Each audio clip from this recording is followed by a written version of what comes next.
So Nancy Pelosi has landed in Taiwan. Currently, she has a whole bunch of police surrounding her hotel. I believe it's the Hyatt. I'm only saying that because there's photos of it happening. Otherwise, I suppose it'd be a security issue. China has vowed to encircle Taiwan, and apparently they're performing live fire drills surrounding the entire island nation. So things are certainly getting spicy. And I just got to say, my friends, nothing's going to happen. I really doubt anything. I don't think China's going to risk their economic position over Nancy Pelosi. But everybody's really worried, and they're wondering why it is that Nancy Pelosi decided to do this. Mitch McArdle and 25 other Republicans have come out in support of her move. We've been talking about it because none of us know exactly why she's going there. Although many people are speculating that's because she's probably buying stock in this semiconductor production company who's going to be moving to Arizona. And, I don't know, that's her MO. But I don't know if that's actually the case. We'll talk about it. We'll get into it. And then we've got probably my favorite story of the day. Donald Trump the other day endorsed Eric. Just Eric. In Missouri. Which Eric? We don't know. There are 3. And when reached for comment, his office said, the endorsement speaks for itself. I love this man. I just, the irreverence is exactly what I'm talking about. Okay. When I talk about putting a 96-foot billboard of my rooster on Times Square, our rooster, that we're trying to have a good time and just kind of, give people a laugh. And then Donald Trump does something like this on a major primary day. And I can't imagine it was an accident that you endorsed 3 people. And 2 of the front runners are both Eric, and they both claim to have spoken to him on the phone and been endorsed by him. I think Trump is trolling people because he's sitting there, he's laughing, and he knows what he's doing. So we'll talk about that. And Nancy Pelosi's husband is going to be arraigned for a DUI. So this should get really, really interesting. A bunch of other stories. Before we get started, my friends, head over to timcast.com. Become a member to support our work. As a member, you'll get access to all the shows that we're launching. Oh, I shouldn't do that. I should not open the website because it's live. Anyway, go to timcast.com. We got Tales from the Inverted World. We got Cass Castle's first promo episode. It's going to be coming up next week. It's longer. Might actually be like 40 minutes because we actually do a tour of the house and explain, what's going on. And you'll also get access to the uncensored After Hours Timcast IRL interview show, which we will have up for you with all our guests at 11 p.m. tonight. So smash that like button, subscribe to this channel, share the show with your friends. Joining us tonight, we have Angela McArdle. Hey there. Thanks for having me back. Pull that up a little bit. And you want to introduce who you are? Sure. So my name is Angela. I am the chair of the National Libertarian Party. That's what I do. Right on. You were on just not that long ago, and it was really interesting to hear about the Mises Caucus taking over the Libertarian Party. So should be interesting as we talk about all the primaries that are happening today. Big ones. Carrie Lake, for instance. Yeah. She's going to win. We got Corey DeAngelis hanging out. Hey, Corey DeAngelis, Senior Fellow at the American Federation for Children. Last time I was here with you guys was 2 years ago, right before all the school closures happened in March of 2020. I think it was like 2 weeks before the whole nation locked down. So a lot has happened on the education front since the last time I was on. Republicans are apparently up on the issue of education for the first time in 3 decades or something? Yeah, basically for the first time ever. I mean, just in 2017, Gallup had Democrats up by 19 percentage points. And I tweeted this out just a little bit ago. And for the first time ever, you have 2 polls came out last month. You have the American Federation of Teachers, which is one of the biggest teachers unions in the U.S., a leftist organization, plus the Democrats for Education Reform also had a poll last month, both of them finding Republicans up by 1 to 3 percentage points on the issue of education. So it's a seismic shift in support. We have the misery index coming out showing that Democrats are doomed. And I just want to tell everybody, whether it's true or not, you got to get 3 of your friends out. You got to go vote, especially right now, especially if you're in Arizona. If you're in Arizona and you didn't go and vote, well, then you're making a mistake because Arizona is a big deal right now. And, we had Carrie Lake on the show. I'm a big fan. We expect her to win. But here's what I got to say. They're projecting 30 to 40 seats lost in the House. Now is the time when you can see your enemy in retreat. You get all your friends, you call everyone you know, your mom, your brother, your sister, your cousins, your niece, your nephew, and say, guys, come on, we're all going to vote, and we're going out for pizza. So now it's time to do it. So thanks for joining us, man. We also got Ian. Hi, everybody. Back from Ohio. I took a nice vacation for the last couple days. Get some fresh air, clean my mind. Great to see you guys again. Corey, I mean, the school choice thing. Well, you were a pioneer, and this is like before the nonsense of people having Zoom calls with TC and these weird stuff that teachers are telling. It was really... I'm happy to I mean, see you again. all of the closures and the teachers' unions overplaying their hand have really supercharged the movement for school choice. 2021 was the year of school choice. We just talked about Arizona with Carrie Lake up in the polls for today's election. Arizona just passed the gold standard of educational freedom. Every single family, regardless of income, will be able to take their kids' education dollars to public, private, charter. That's homeschool. apocalyptic for leftists. Yeah, because they don't have freaking out. kids. But we'll get into all that stuff. Beautiful evolution. Yeah. And Lydia is on vacation. So Chris is here. He's Hey, what's up, everyone? handling all of the live production and everything else. So without further ado, let's jump into this first story. The apocalypse is nigh, my friends. Politico reports China vows to encircle Taiwan with military drills in response to Pelosi's visit. Tensions reach their most precarious point in more than a quarter century. Forget the Politico. Let me show you the visual. From 12 p.m., August 4th to 12 p.m., August 7th, the Chinese People's Liberation Army will conduct important military exercises and training activities, including live fire drills in the following maritime areas and their airspace. They're just announcing they're going to surround Taiwan and start firing into the air while Nancy Pelosi is in Taiwan. I don't think anything's going to happen. I don't think so. Well, I'll put it this way. This is happening. Mm-hmm. I don't want to be naive and optimistic or biased to assume nothing could happen, you know, because we often talk about the battle at Fort Sumter, Mm-hmm. when no one thought a civil war would break out. So they're like picnicking on the hillside. Are we falling into that trap? Are we sitting here being like, they're not going to do anything to Pelosi or... No, we have to fear corporate and medical tyranny, not war on country. They do not want to pose two great economies against each other where Right. they can suck us dry of our interest back to the Right. Federal Reserve right now. We're not staring down real nuclear war, I don't think. Now, we could be staring down some stupid sanctions. Which and they're some already other side doing, effects. right? On Taiwan, they're banning imports of fish or whatever it is. I don't know if it's in response to this, but I mean, at the end of the day, when you're banning imports, you're shooting yourself in the foot by reducing the amount of resources that can get into your country. So ultimately, Chinese consumers will be the ones who are hurt by these types of sanctions. I mean, it's true, but you see those videos of all the Chinese citizens like outside the banks, they're unable to pull money out. Yeah. I mean, at a certain point, China says it's now or never. Yeah. And considering how close Taiwan is to China, and considering China considers Taiwan to be China, there's a line. You know what I mean? Like the CCP might just say, you know what? That's the line. Our economy is shot. People can't withdraw money from their banks. We're already facing this threat of, you know, Trump and the United States as an economic force is probably not going to last. They might be thinking, and this is why I don't want to, you know, exaggerate what might happen, but I also don't want to ignore the possibility. China could be looking at this like, we can wait 2 years.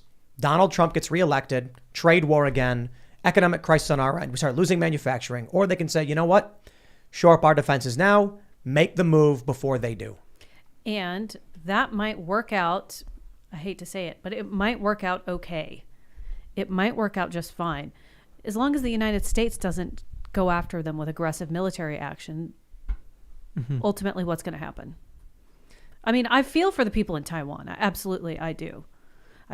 But is Taiwan a sovereign nation? I mean, if you ask Americans, the answer is yes. What's that based on? Like, what's their basis for making that assessment? That Taiwan is a sovereign nation.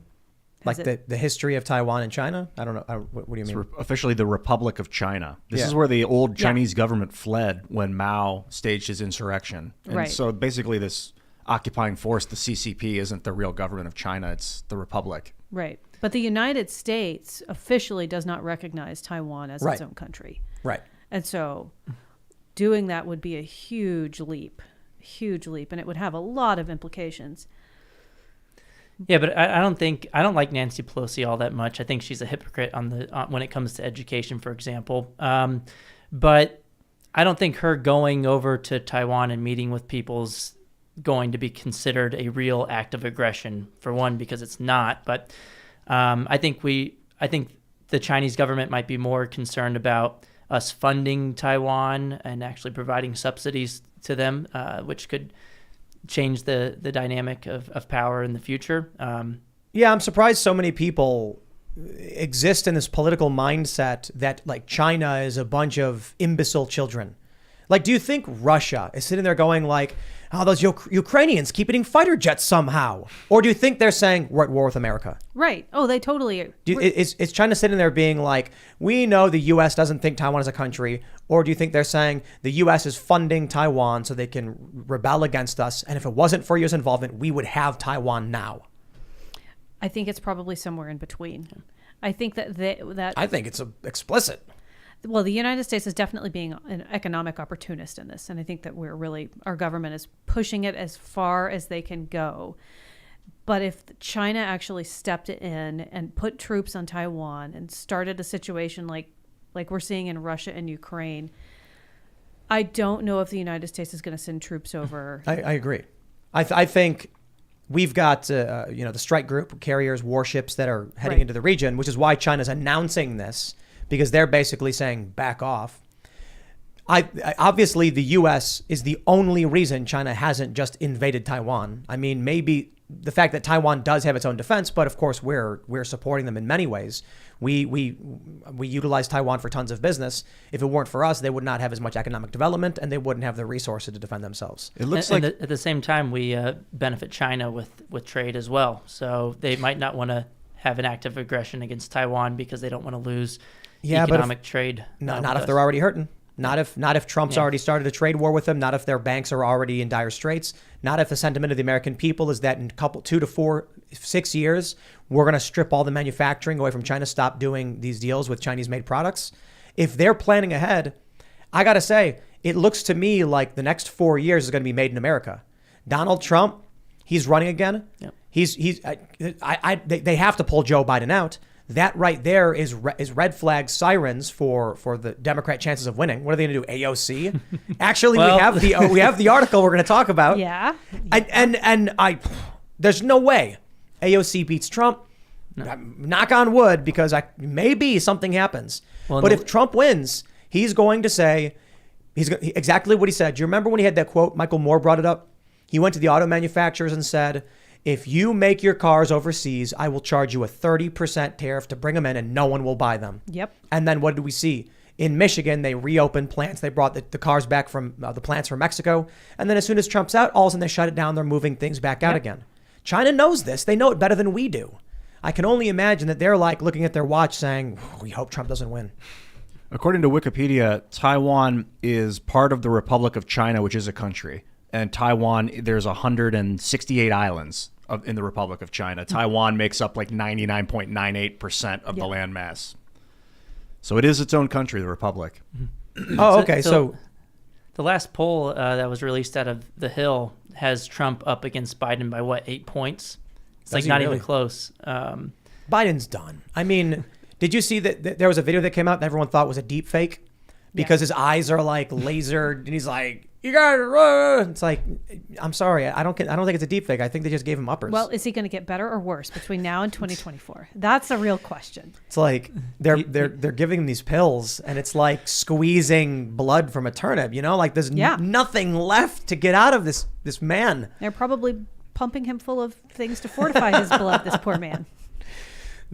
He's getting, how much you want to bet he gets like IV treatments? Oh, no, for real. Oh, I used to get them. Yeah. You can get all kinds of nice little Vitamins. vitamin cocktails, and they can put a lot more in it than that. We get NAD because Joe Rogan, he told me, he's like, you got to do the NAD. And then I was like, I'm not going to do it as much as he does. We'll do it sometimes. Yeah. You guys think Gavin Newsom has any shot at the Democratic primary? Yes, absolutely.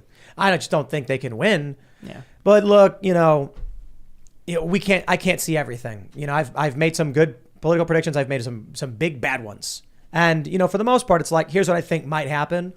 And that's why I try to just say, you know what, man, all that matters is it's primary day right now.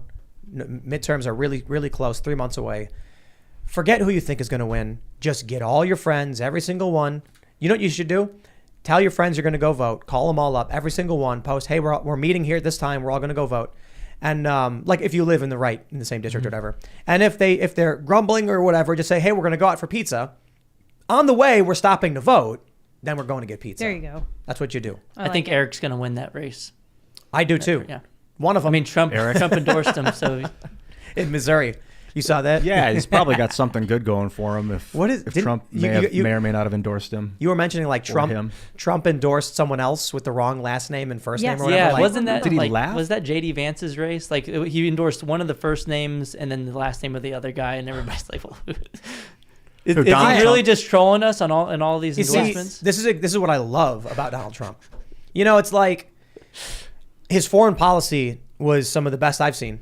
And I can talk all about getting our troops out of the Middle East, North Korea. I bring it up all the time because these things I think are important. I absolutely despise. I did a segment today talking about China, talking about Pelosi, Middle East, you know, with the drone strike on that Taliban leader and all this stuff. And I just absolutely despise the American war machine, bureaucratic state, military industrial complex and intelligence industrial complex. If they came and were honest with legitimate purposes for what the U.S. were to do overseas, I'd be like, wow, this is serious stuff. It's just lying. Everything is just not true. And it's exemplified by nothing they ever say aligns with what the supposed interests are. You know, like, here's an example. What really pisses me off is Joe Biden's quid pro quo with Ukraine. When he says, if you don't fire the prosecutor, you're not getting the $1 billion loan guarantee. Then he says, I did this because the prosecutor was corrupt. And then we got someone in who was good. The funny thing is, the prosecutor was investigating the founder of Burisma. As soon as Biden gets him fired, the founder came back to Ukraine. And then as soon as Trump came in, the founder fled. Sounds a whole lot like Biden was covering for Burisma because his son worked there. So don't give me this BS. They're spitting in our faces. Now, when they talk about the need for Taiwan and the South China Sea, I'm like, you are just liars. The Gulf of Tonkin. That happened in, what was it, the 70s? Yeah. Mm-hmm. The false flag to get us involved. 60s? Yeah. False flag, you're right, late 60s. To get us involved in Vietnam. I was not alive. I grew up hearing the story about how we were attacked. And then I think it was in the 2000s they finally admitted, like, oh, yeah, we kind of staged that thing. You know, so we could force America so that we could draft people. So you know what? I'm done with it. Donald Trump can come in and he can say, we're bringing all the troops out. And I'll be like, good, you deserve it. Because the United States is not justified. I know China's got Africa and South American oil exploration and development and the Belt and Road Initiative. These things are a big threat. We're going to have a multipolar world where there's potential for real world conflict. But the United States, the deep state, bureaucratic state, military industrial complex has done nothing to unify Americans, to justify any of these incursions. So you know what? I want Donald Trump to come in, fire everybody, start fresh. That sounds good to me. I'm with you. I used to be very anti-imperialist in general, just like down with the military industrial complex. And then now recently I'm like, replace it with what? There's going to be a military complex on Earth, whether it's the American one or the Chinese one or whatever. Yeah, but it could be national defense as opposed to national offense. Yeah. Well, but that's what they think. That's what they say, right? Like the reason we are in Afghanistan is because they're like, well, we leave, it's a power vacuum. You'll get terroristic entities. Ridiculous. You'll get China. And I'm like, hey, yeah, I hear all that, but you lied to us to bring us there. Mm-hmm. Okay, so, you know, no, that's not how I play. You need to give us a legitimate justification. And was the Afghanistan war a huge success? Did we change anything? Biden, did we just leave? It was a success for Halliburton. No, I mean, who else made money off of it? It's just, look, I've been following some of this stuff. I'm not going to pretend to know more than those who have access to confidential information. I don't. So my position is only, all I know is you're wrong and you're lying. And whenever we say, please justify what you're doing, they give us BS. Barack Obama killed a 16-year-old American citizen, Abdurrahman al-Awlaki. And they said, oops. I'm like, that's it? Sorry, you're done. My consent has been rescinded for what you were doing. I'm a little kid. I'm like, I don't know all about this stuff. I get older. I'm like, hey, I got questions about this. Then Obama's like, we're going to come in and pull our troops out. And then he gets in. He goes, I'm going to blow up those kids. Too many. Right. And I'm just like, dude, no, none of this. Troops out, drone strikes in. Yeah. You know, look, Donald Trump pulled our troops out of the Middle East and we got more drone strikes. I can understand what Trump was doing in that capacity. Bringing our troops out means you're pulling out the American power structure, which displaced the existing power structure and caused a huge problem, created ISIS. And now as we're pulling back, we need to basically prevent an expansion of, say, ISIS.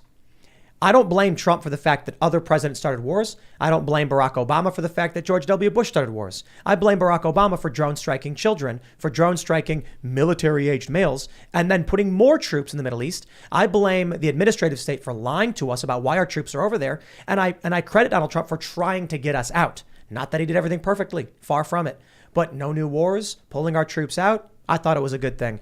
I want to see Trump go in and fire every one of these people. Nancy Pelosi, I'm sick of it. Get these incumbents out. I'm fed up with this stuff. I wish that they were honest, but like if they were to be like, we're in Afghanistan because we want to harvest the poppy for the opiates so that we can make fentanyl and then enrich our pharmaceutical companies. If they were like, I mean, I think that's what we're doing over there amongst the oil extraction. I mean, ending the drug war here would probably help to ease that pain. How would you do that? How would you do that? By decriminalizing the production and manufacture and distribution and consumption of opioid products, including heroin, which is a wildly unpopular idea, but it would open the market up to being able to actually verify if something was laced with fentanyl, if it was safe. It would make treatment much more normalized. They did this in you Portugal, could tax right? it.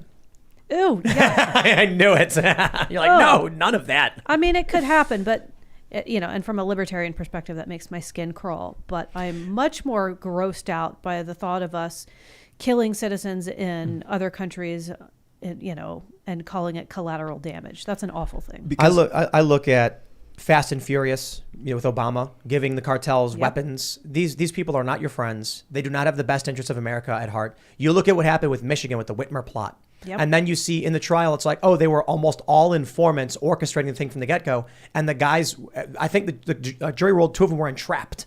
Like, these people are not your friends. But you know what else I realized from all this? Nobody's in charge. I was thinking about it. I'm like, we talk about how there's in China, you can't have a show like this criticizing your own government in China. And then I was like, why do we? I mean, they certainly don't like me. They want to get us banned.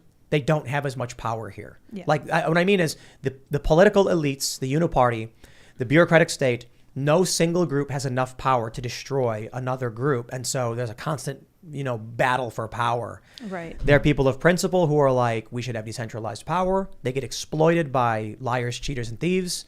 It's better than China, though, so I'll take it. But there's no guarantee it's going to stay that way. Even though we have a constitution, you have people on judges that they'll just interpret it a certain way, and they'll say, well, I know it says this, but I don't think constitutions limit governments in the long term. They limit them, but it's not a guaranteed limitation. Did you see in Pennsylvania, the Supreme Court just ruled that mail-in voting is allowed? And I'm like, the Constitution explicitly says in the Pennsylvania Constitution that absentee balloting has to follow these rules. And they went, yeah, but universal mail-in is a different word. Amazing. I mean, we have a lot of activist judges in the education realm. For example, West Virginia just passed a very expansive school choice program in 2021. They're getting families signed up. Over 3,000 families were already signed up for the program. And a judge that was previously endorsed by the teachers unions, previously funded by the teachers unions, a circuit judge ruled to stop the program for whatever argument they wanted to make. West Virginia? West Virginia. They had the biggest victory of school choice in 2021. And now the judges are jamming it up. And they're saying, and they do this the teachers unions fund people to try to block using any mechanism they can. I am a huge fan of the Free State Project. Yeah. And, we've talked about this a while ago. I don't want to take away from that. A lot of people are talking about moving to New Hampshire to join that, and that's a good thing. But I got to tell you, man, I am getting more and more interested in affecting massive political change as it pertains to West Virginia in the direction of freedom and liberty and libertarianism, because we had our Senator Shelley Moore Capito vote for gun control in West Virginia, supporting. Yeah. No. So the one thing I don't want to do, and why I've been somewhat reluctant to be, too active, is move here 2 years ago and then all of a sudden be like, time to throw money at local politics. And I don't like the idea that someone would do that, especially because we have a successful company. But one thing that did happen was I had locals who were concerned about critical race theory in schools, and they asked if I would contribute to them, putting up a billboard. And I was like, whatever, it was super cheap to put up a billboard saying like no CRT or something. And I'm like, that's what I say anyway. And now I'm thinking like, maybe considering this is the second most Trump supporting state, I don't think people would be upset if I came in and said, we're going to support values, freedom, liberty, individualism, and all of this stuff. And maybe just start doing what we can politically, maybe with just messaging with local ads. Yeah. You know, I don't know if I want to be involved in overt politics, but I'll Sure. definitely be involved in messaging, spreading the word. School choice is a must. Absolutely. Gun that's- rights, absolutely. That's what you already do. So Yeah. it's just an extension, really, of what you're Yeah. already doing. And honestly, it's a defensive maneuver because you're doing it in reaction to policies that have been passed that are, you know, that basically it's like they're spitting in your face on gun And the rights. other side's doing it too. So if we don't play the political Correct. process, then we lose. West Virginia is awesome. And you know, it's I have this, there's this quote of me. I think the Mises Caucus actually made it because I said it on the show. I said, you know, back during the Ron Paul Revolution days, I was like, I don't agree with a lot of his worldview when he talks about like, you know, his religious perspective or things like that. But I prefer him over everyone else because he was like, I'm going to leave you alone. And I was like, hey, I dig it. Okay, Yes. I'll be over here doing my thing with my friends and you go over there and then we got no beef. I'll come and I'll share, you know, we'll do trade when we do trade, but we'll do our thing. Yes. He made a bunch of really great points. He was like, if you want socialism in America, just make a socialist commune. No one's stopping you. Yep. Why are you trying to go and take everyone else's stuff? And I'm like, he's right. You know, like me and my friends, we had our little hippie houses where we all like lived in a shoebox apartment sharing rent so that we could work less. You're free to do so. I dig it. I like that idea. So I like coming to West Virginia. And then what I see is people walk around with guns. People get along. It's just, there are some issues. It's funny, like weed's super illegal, but like in Maryland, it's not. But then in Maryland, guns are super illegal. And I'm like, listen, I want to be able to, what's the shirt? I want to buy weed. I want to buy weed from my gay married neighbor with Bitcoin while, you know, carrying my weapon to protect Yes. myself in the process. You know, can we just, like, you're not hurting anybody. The action of should be stopped. We shouldn't be doing this pre-crime stuff. Yeah. And I think this socialist doomsday scenario could turn out in the future if we don't free kids from the government school system. And I think, you know, hey, I haven't been here in 2 years, but a lot has changed over the last 2 years. And I think part of that is because when the government school teachers unions closed the schools for so long, even lobbied the CDC to do so, families started to see that the schools that they thought their kids were in, that they otherwise thought were doing a good job based on the state ratings or whether they were getting good grades on their report cards, started to see that there was another dimension of school quality that they hadn't really thought about as much, which is whether the school is teaching in a way that aligns with your family's values. So you mentioned CRT earlier. There's gender ideology in the classroom now as well. And just left versus right bias in the classroom as well. That could, that's really increased the momentum for school choice as well. Let me pull up this tweet from you, actually. So Corey A. DeAngelis on Twitter says the GOP has a golden opportunity to become the parents' party. And you linked to this this data showing that Republicans are now favored on the issue of education for basically the first time ever. Yep. Is it really ever? Yeah, well, according to this chart, it's going back 2 decades at least. And I don't recall a time of Democrats ever being down on the issue of education. This is a seismic shift. It's like a double-digit swing in the other direction. This is apocalyptic for the left. Yep. Because, as we often mention, and I don't mean to be crass, they're substantially more likely to abort their children. They're substantially more likely to give drugs to their children, which will prevent the ability to reproduce. They're substantially more likely, just in general, not to have families. So as the saying goes, leftists don't have kids, they have yours. They need to be able to convert the children of moderates and conservatives. Otherwise, their ideology ceases to exist. And this is why Terry McAuliffe in Virginia had to say, I don't think parents should be telling schools what they should teach. It's a deeply ingrained belief that the kids belong to the government schools. This idea that it takes a village.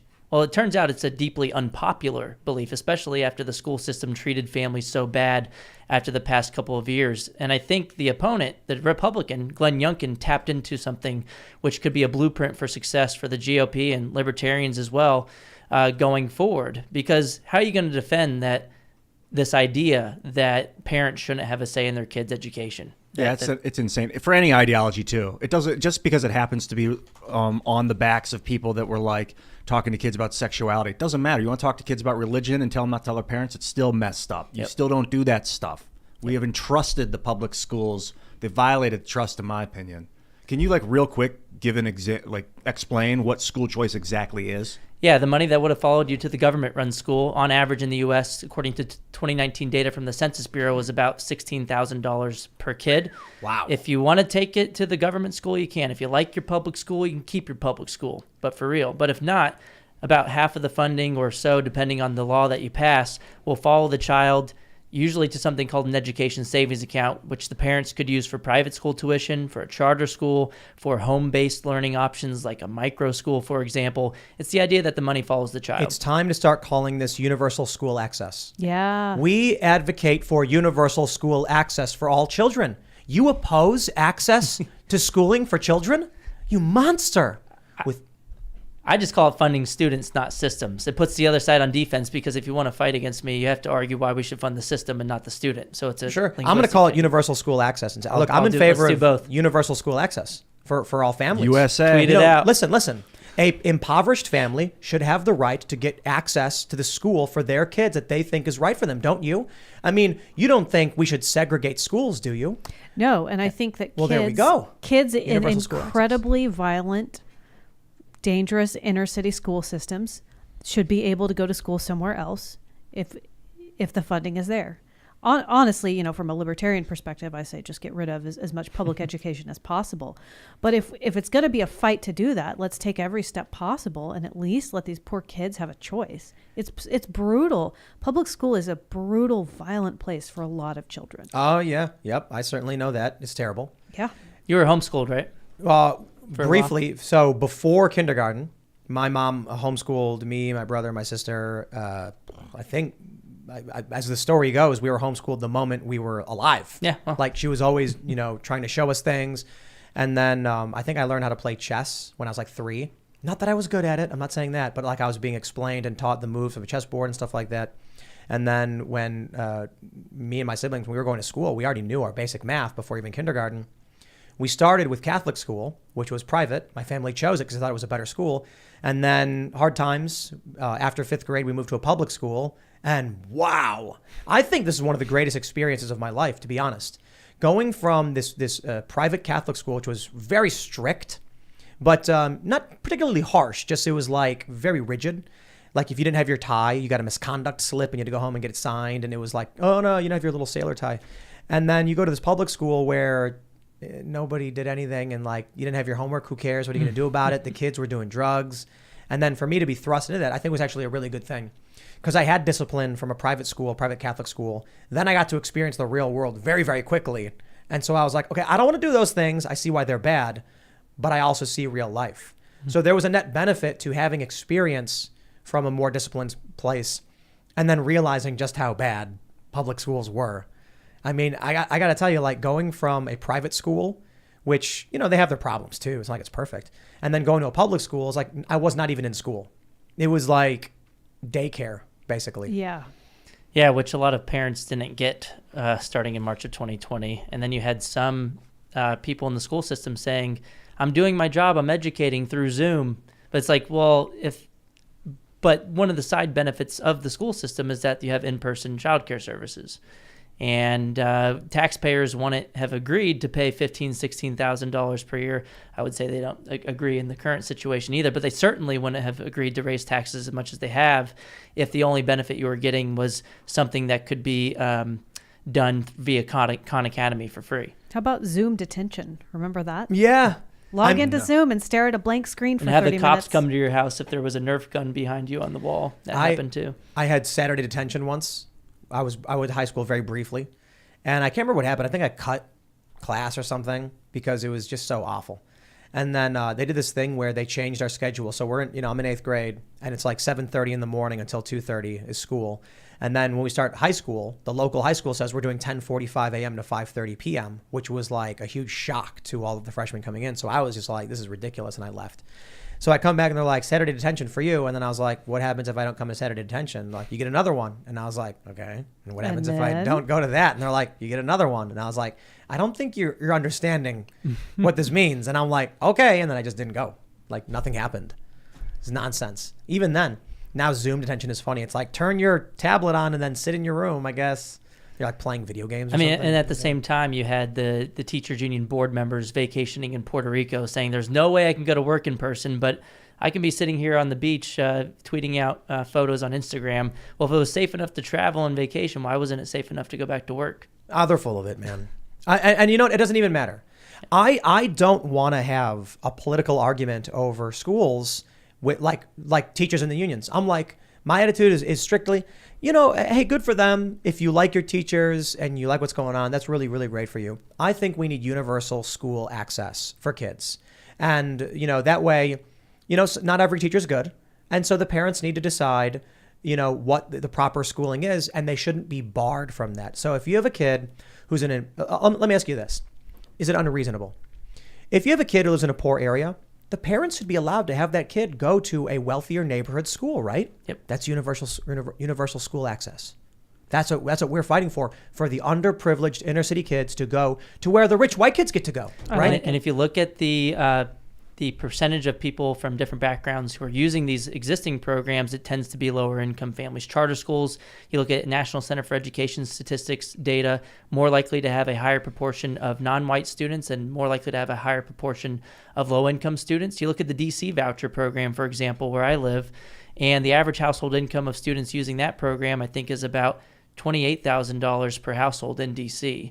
95% of the students using the program in DC are Black or Hispanic, yet you had the Biden administration coming out against the program with funding following the child. What's their argument against universal school access? You're stealing money from the public schools, to which I respond, the money doesn't belong to the government schools. Education funding is meant for educating the child, not for propping up and protecting a particular institution. Why should poor children be barred from going to the fancier, wealthy private schools?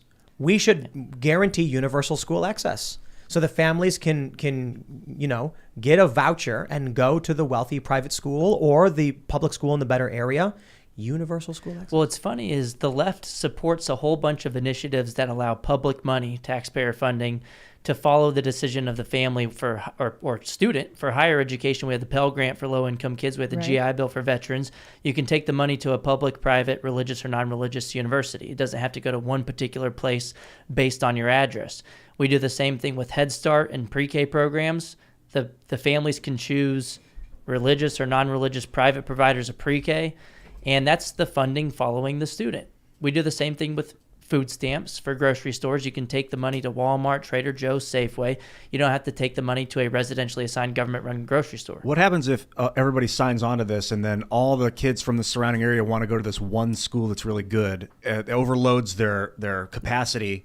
They expand. Yeah. I mean, it's a good problem to have. Currently, if everybody wants to go to that school today, they may want to do it in their minds, but they can't do it because they don't have the financial means to do so when they're already paying through the tax system for the government schools. DC public schools spend over $30,000 per student per year. But like year one, so everyone decides to go to this big, good school and only like 10% of them can get in because they have 10 times the amount. What happens? Is it like, do they have to draw a straw? First come, first serve? Do they raise the price because supply and demand? Well, new schools pop up. Yeah. People submit applications to open charter schools all the time. And schools typically will expand.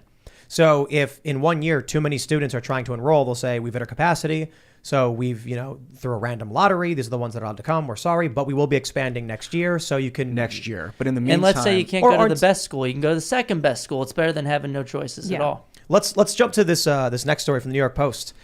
Misery index shows Democrats face midterm rout as voters rage at Biden. I think the issue of schools is obviously having a huge impact on this. Yeah. Not just the misery index, but basically, for those that aren't familiar, the misery index is looking at inflation, unemployment, gas prices, and it is so bad. Look at this misery index, the unemployment spike plus the inflation spike. It is just bad news across the board for regular people.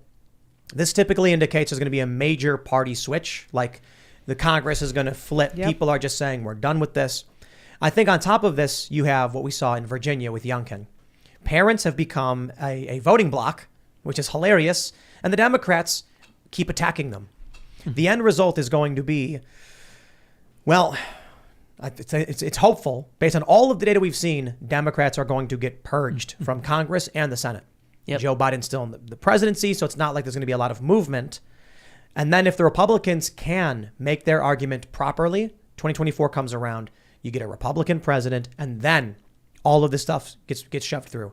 Donald Trump, one of the big reasons that I said, it was August 2020, I was going to be voting for him, was because school choice was on his second term agenda. And what I was saying to people is, you've got pushback on the critical race theory in government contracting. We can't have that.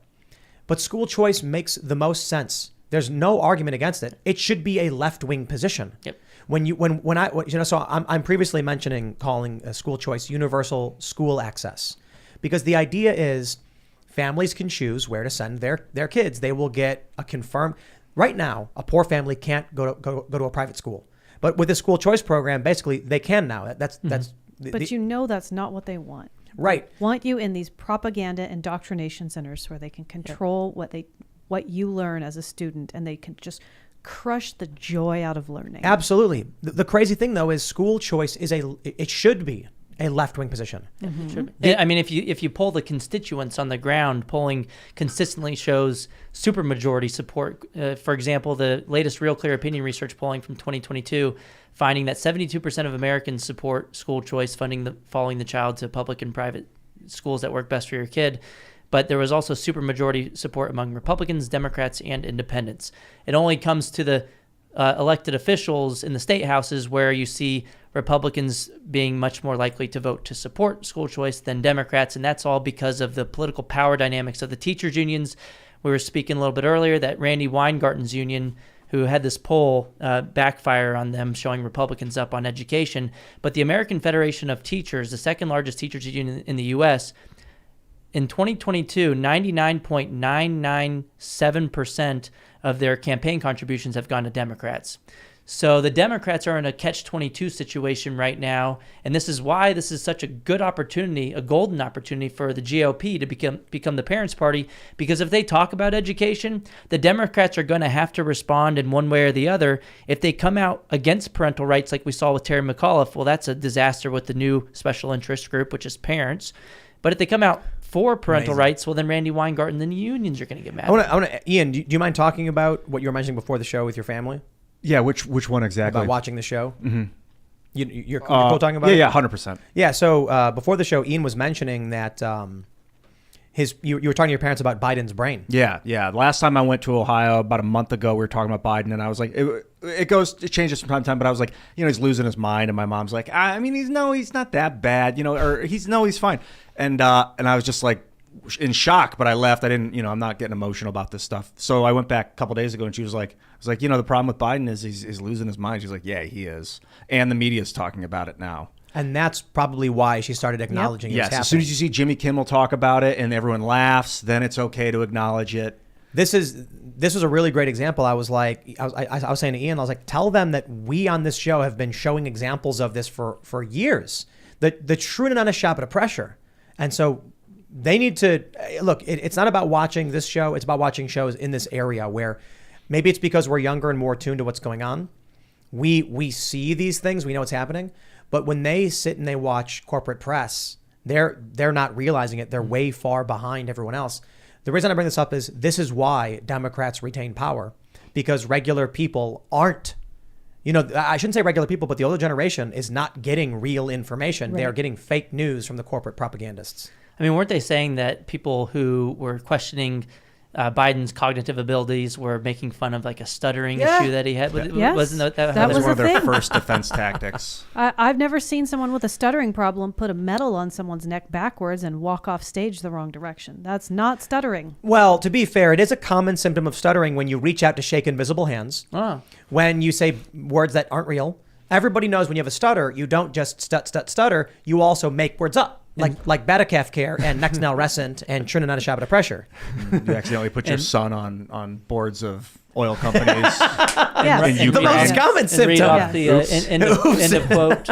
Getting too close to small children. The doctor's sniffing. like... Oh, yeah, we talk about that a lot, too. It's the way he handles kids on stage, the way that he smells people. He's not actually stuff. sniffing the hair. It's just... And it's women. just so disturbing. Another symptom of Tara stuttering. Reid. I brought up Tara Reid. We talked about that for a while. I mean, the Tara Reid allegation against Biden is damning. I'm just imagining there's like a little boy and he's stuttering.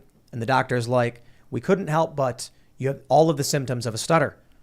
you're repeating the first syllable of the word over and over again, and your son has been placed on the board of an energy company in Ukraine. I've been doing that since I was 9, man. Oh no, most common symptom. You know, I'm going to push back on school choice a little bit because You're wrong. I'm absolutely obsessed because I love it, but I need to know. I need to steel man this thing. Let's go. So, what happens when a bunch of people decide to keep the money? They're like, okay, I'm gonna homeschool my kid. The mom decides I'm gonna keep the $8,000 a year, but then she just doesn't teach the kid.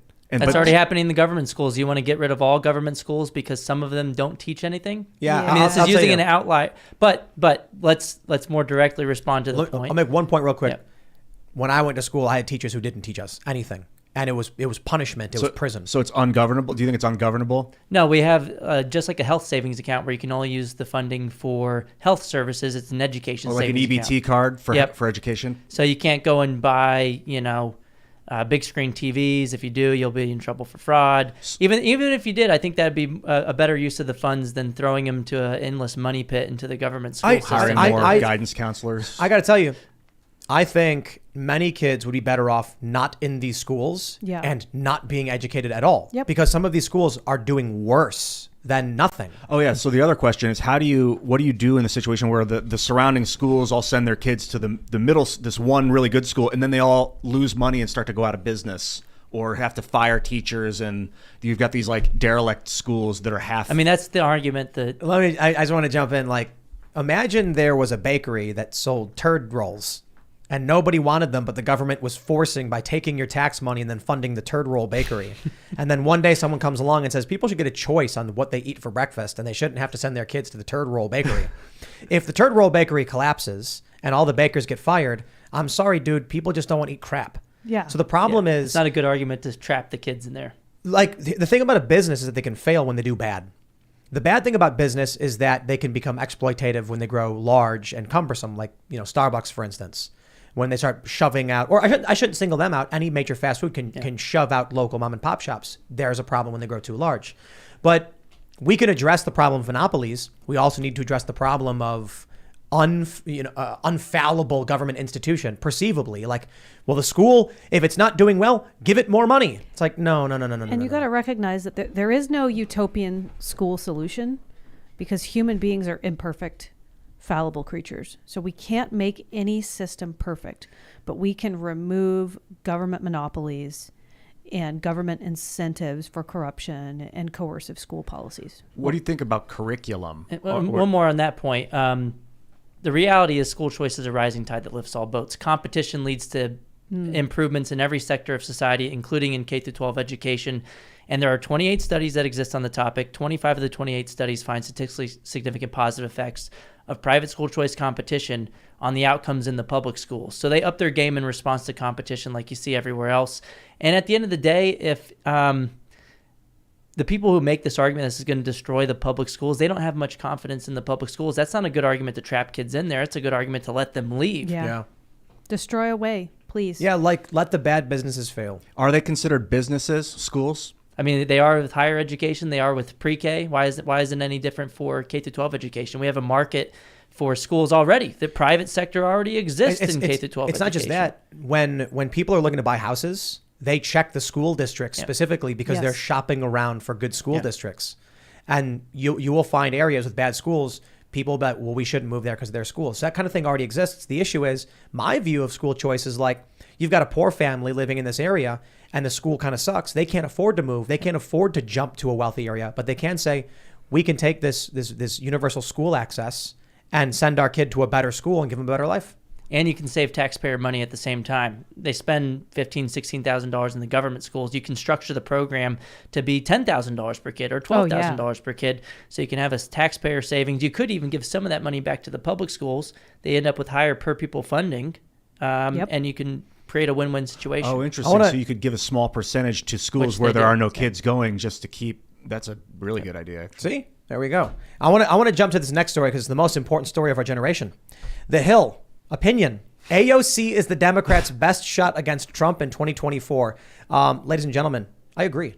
Go wild. I completely agree. Boom. I agree 100%. I want to see it. There is no one that I think in the Democratic Party that has any kind of gravitas or media pull I don't think any of them can win. Gavin Newsom looks like American Psycho.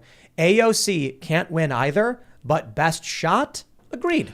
Trump couldn't win either. Remember that in 2015. That's true. You know? I would love to see AOC win. I think she's going to be more likely to engage with libertarians and third-party candidates too. Really? I think she is. I think she can't help herself. She can't stand the people that are bought off. That's I don't know. I don't know. I think she might be moving in that direction, but we'll see. We'll see. I don't know that for sure. I mean, I think this would be a gift to the GOP and the Libertarian Party. They remember what they said about Trump, the Pied Piper Yeah, candidate? right. Yep. They were like, Yep. no one will vote for this guy. I think AOC is their best shot. I still don't think she can win. She will just turn 35 before the election. But considering here's the deal, folks. The economy is in the gutter. The misery index is through the roof. Yep. None of this is gonna make it work for the Democrats. Now by 2024, okay, maybe the Republicans win in November and then they just royally screw things up. Then AOC comes in and she's like, I'm gonna do all this wonderful free stuff, and then maybe she wins. Because you got to consider this. It's a couple years from now. You've got new young people entering the voting pool, and you've got older people aging out. So every election, you see a shift that changes. The older folks are way more conservative than the younger folks. Yeah. Gen Z is a little bit more conservative in some areas, but they're nowhere near as conservative. So in 2 years, you lose a decent amount of boomers, and you gain a slightly larger amount of progressives. How about a DeSantis versus AOC matchup? Yeah, just Cool conversation. I would love to see AOC win because it would be as funny as Trump winning. I wouldn't be a fan of what she would try to do, to be Right. completely honest. But it's like, But hey, gridlock, you'd have Republicans holding Congress. Yeah, if we and, had total gridlock, it would be wild. I'm just, when Trump won the first time, I had my feet up and I was just laughing my ass off. Yeah. So, I bought an extra bottle of port in 2016. I was drinking port at the time. That was my thing. And when he won Florida, I was like, it's going to be a long night. Here we go. I didn't look at the news at all when I was at work on election day. I just didn't want to know. I was too depressed about Hillary Clinton winning. And I got home and turned on the news, and I was just laughing hysterically that this was actually reality. I felt like a ghost punched me in the gut. I woke up at like 3 a.m. and checked. I was like, what in the fuck is going on? I didn't think this was possible. Yeah. I remember my Australian friend's social media post. That's the only thing I remember from the day that results were announced. It just said LOL America, and that was exactly how I felt. Someone super chat us, do not speak of Satan, else the devil might appear, re AOC. And my attitude is kind of like, look, man, I feel like if AOC were to get in, it would just be better than what we currently have with the uniparty establishment like Biden. And I don't think it would be good, but I would laugh. When AOC won against Crowley, I laughed. I was like, good riddance to these establishment shill, I don't care. AOC has proven, in my opinion, to be duplicitous, deceptive, deceitful, fabricating stories on January 6th and all of that stuff. I still would rather see her than any one of these establishment, deep state, whatever, uniparty trash shills. She's a pretty good actor, right? I think it would just be hilarious. She had the handcuffs on for a while. She lies just like all the rest of them. So it's not, it doesn't make her worse, unfortunately. All of them lie. Well, I'm just saying it would be Clown World times 10. Yes. Wouldn't it? Come on. It would be funny to have President Ocasio-Cortez. I embrace Clown World. I do not reject Clown World. I embrace it. It's like, look, if you can't get Trump to come in and try and clean things up, you can get AOC to burn it down, I guess. Let's burn it. If that's what people want. Let's burn it. I think it'd be funny. A righteous fire. A righteous healing fire. But this is what they do on the left. Mm-hmm. They literally riot. Now, we don't want any of that stuff. Donald Trump coming in, I want him to fire everybody. Oh yeah, please don't burn it literally. Let's just destroy it ideologically and make it into a joke. I'm imagining AOC. She's sitting at like the Situation Room, and the CIA comes in. They're like, Madam President, we have these kill lists, the disposition matrix. These are the people we got to assassinate. And she's just like, no. And they're like, you have to. And she's just like, I don't know. I don't think I wanna. What is this? And then it's just like, how do you work? How will, look, when they go to Obama, here's what I imagine. CIA goes to Obama and says, sir, we have these wanted men. Here's what they've done. We have a chance to take them out. This is in line with foreign policy. It must be done. And then he goes, okay, launch the drones. AOC is going to be like, what? Huh? No, I don't know. and they're just not going to be able to do any of this stuff. I think it'll just be gummed fire up. all those guys that wouldn't listen to me. I want to see That'd be Instagram great. live streams of shopping. That's what I want to see from the White House. How do you? Here's the point I'm trying to get to. With Donald Trump, they accuse him of working with Russia. That is a ridiculous thing. Yeah. What are they going to accuse AOC of doing? She's like, look, I'm not trying to be a dick, but she's an airhead. You know what I mean? You know, she's just. Bloop. She's not going to do what they say. Yeah, what would her scandal be? I don't know. What would her scandal be? AOC's scandal they try to use to ruin her, or it could just be that she just says Probably partying. You think? Yeah, and that's not Buying very expensive bad. cars or something. That's not. There's a lot worse scandals. There's people with kill list conspiracy theories attached to them. You know, they said Reagan wouldn't be president, right? They're like a movie star president. Then you get Donald Trump, a reality TV, real estate mogul. I think AOC could win. I really do. I just don't think it's likely. If she wins, it makes it so much more likely libertarians have a shot. Yeah. We'll get a comedian in the White House. Why do you think so? Well, Dave Smith? you're talking about voting for a clown. Why are we not having a comedian? So what's happening with the Libertarian Party? Do we have any updates on who's running? So we don't have any official announcements, but I think You just said Dave Smith. You said comedian, right? so we don't have official announcements, but the top contenders right now are going to be Dave Smith, Justin Amash, and Spike Cohen. Although he keeps insisting he's not running, there's a lot of energy and support behind him. So those are the three people who I see falling into that role. And there has been a little bit of whisper and buzz about Maj Touré maybe jumping into a VP role. Really? That'd be cool. Can Maj is I great. be education secretary so I can get I rid of will the department the next day? absolutely make you education secretary. Scott Horton will be, in charge of foreign policy. excellent. That would be awesome. Where- Like build a mini ramp Yeah. in the situation room. I want to see Maj Touré running Senate and Congress. You see, this is why Hey, he teaches conflict resolution classes. He had one over the weekend, yeah. so that maybe Press we could Secretary actually Malice. use it. Press Secretary Yep. Malice, absolutely. that's just what that's all I want. He will I'm do ready. It. He will do it. This is going to be the greatest One thing ever. Bitcoin. So we got the Times Square billboards up, and we've included him on them because we're big fans, and I thought it would be great. And then he said to me, he's like, well, at least if we lose, we had more fun. And I'm like, yep. Yes. I think we're gonna do all right. If you want to though. see Malice as a press secretary, we gotta start hooking that man up with 1 Bitcoin per month. 1 Bitcoin per month. I mean, that's not that much for a press secretary. We're talking like what is that going to come out to, like $270 a year? It's a high salary for a government position like I that. think the cap is 174 though per year. Oh, it's capped out. You can't. I pay, think so. No, but in a campaign, you can pay more, can't you? Oh, In a campaign. Yeah. Yeah. Campaign. So we'll have to figure something He's out. worth it. Yeah, absolutely. See, for I'm the putting name together an recognition. excellent roster for you all. I like how it's like we're sitting here, it's kind of like BSing, and then Corey's like, I'll be education secretary. And you're like, sure. I've Like, got a list. it'll be It's funny, a good list. You're on the list. Let's go. 5 years later, you are, and we're like, man, we were just talking smack. And Department of Ed's that gone the totally next happened. day. I'm firing Oh myself. yes. I saw a bar tab from before they signed the Declaration of Independence, the founding fathers, and it was like were from a couple nights. plastered. Yeah, it was like 160 bottles of liquor for 60 of them. It was some insane number where they all drank like 2.5 bottles. That's amazing. They're all drunk, and they're just like, screw it, we're independent. And they're like, yeah. And they wake up in the morning like, what did I sign? I'll put have a copy. Reed Coverdale in charge of transportation. He's a trucker, so I love know it. Reed. man. I know him through Twitter, but I've never met him face to face. very I like cool Reed. guy. Very cool. Spike Cohen is brilliant. He is. He's a great articulate messenger. He's very humble too. I had no idea how brilliant, like how He's a genius genuinely the guy nice was. person, and I love libertarians, but we're not all nice. I don't consider myself a genuinely nice person. I can be kind of mean. I've never seen Spike Cohen be mean. Never. So look, there's a new Libertarian Party obviously right now. Oh, yeah. You guys took over. Yeah. The old Libertarian Party got really crazy. Remember when I'm sorry, who was running for president? I forgot her name. Joe.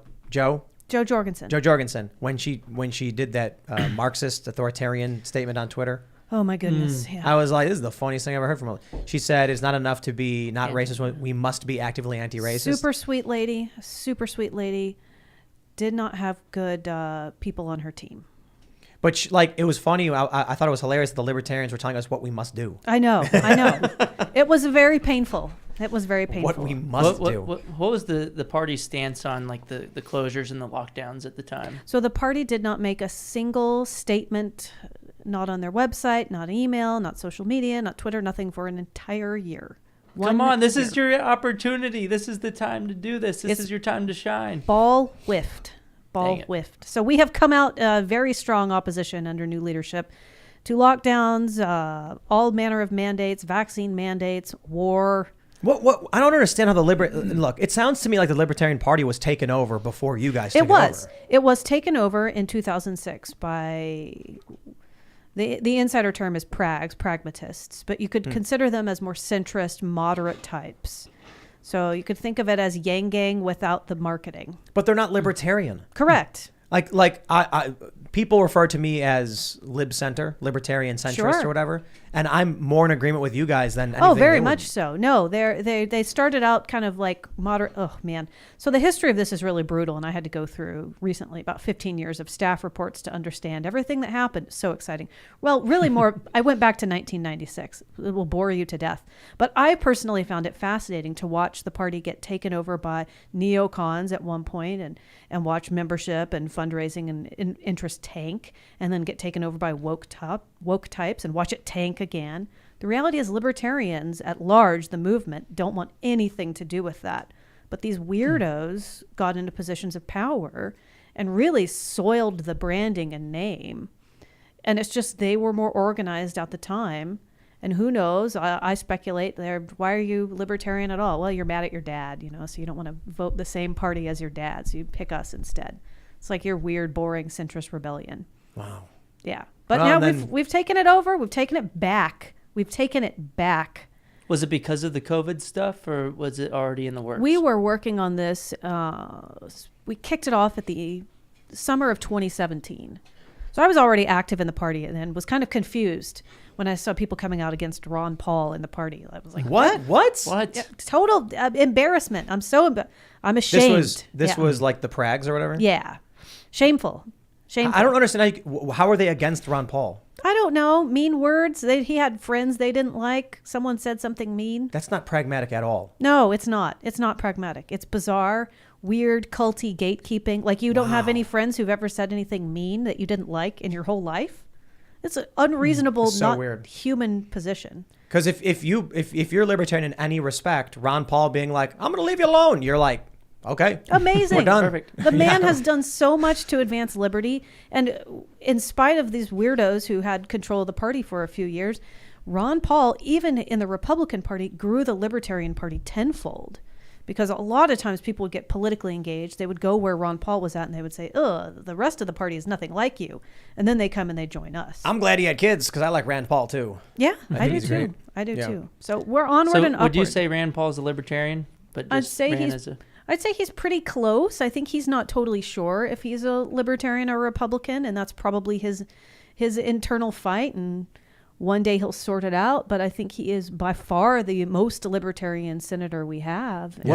What's the difference between a libertarian and a Republican, like in Rand Paul's case? So it's going to be a little bit of foreign policy stuff, a little bit of budgetary stuff, and his endorsing Trump really hard also came with the baggage of endorsing a lot of his policies. And although I think Donald Trump was leaps and bounds better than Joe Biden, like he was not libertarian. He did not audit the Fed in his first 100 days like he said he would. He did deploy drone strikes to Syria. He did engage in economic foreign policy that I didn't like, even though I loved that he didn't start new wars. He was cracking down with tariffs and making things kind of messy for us in that respect. So those were things he did that were not libertarian.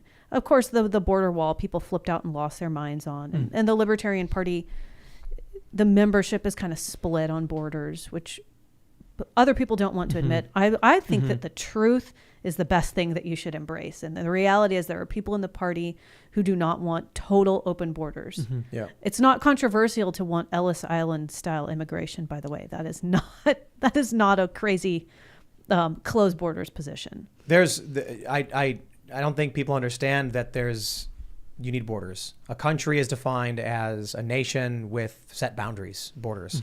And I know that I've had these interesting conversations because I'm fairly libertarian with other libertarians who are like, you believe an imaginary line is going to keep me out. And then I'm just like, no, I think we limit our jurisdiction, right? Like we say we won't send our armed dudes defending us beyond that line. Yeah. And then if you cross that, you're now agreeing you're entering the territory where we have jurisdiction over what we think is appropriate for our society.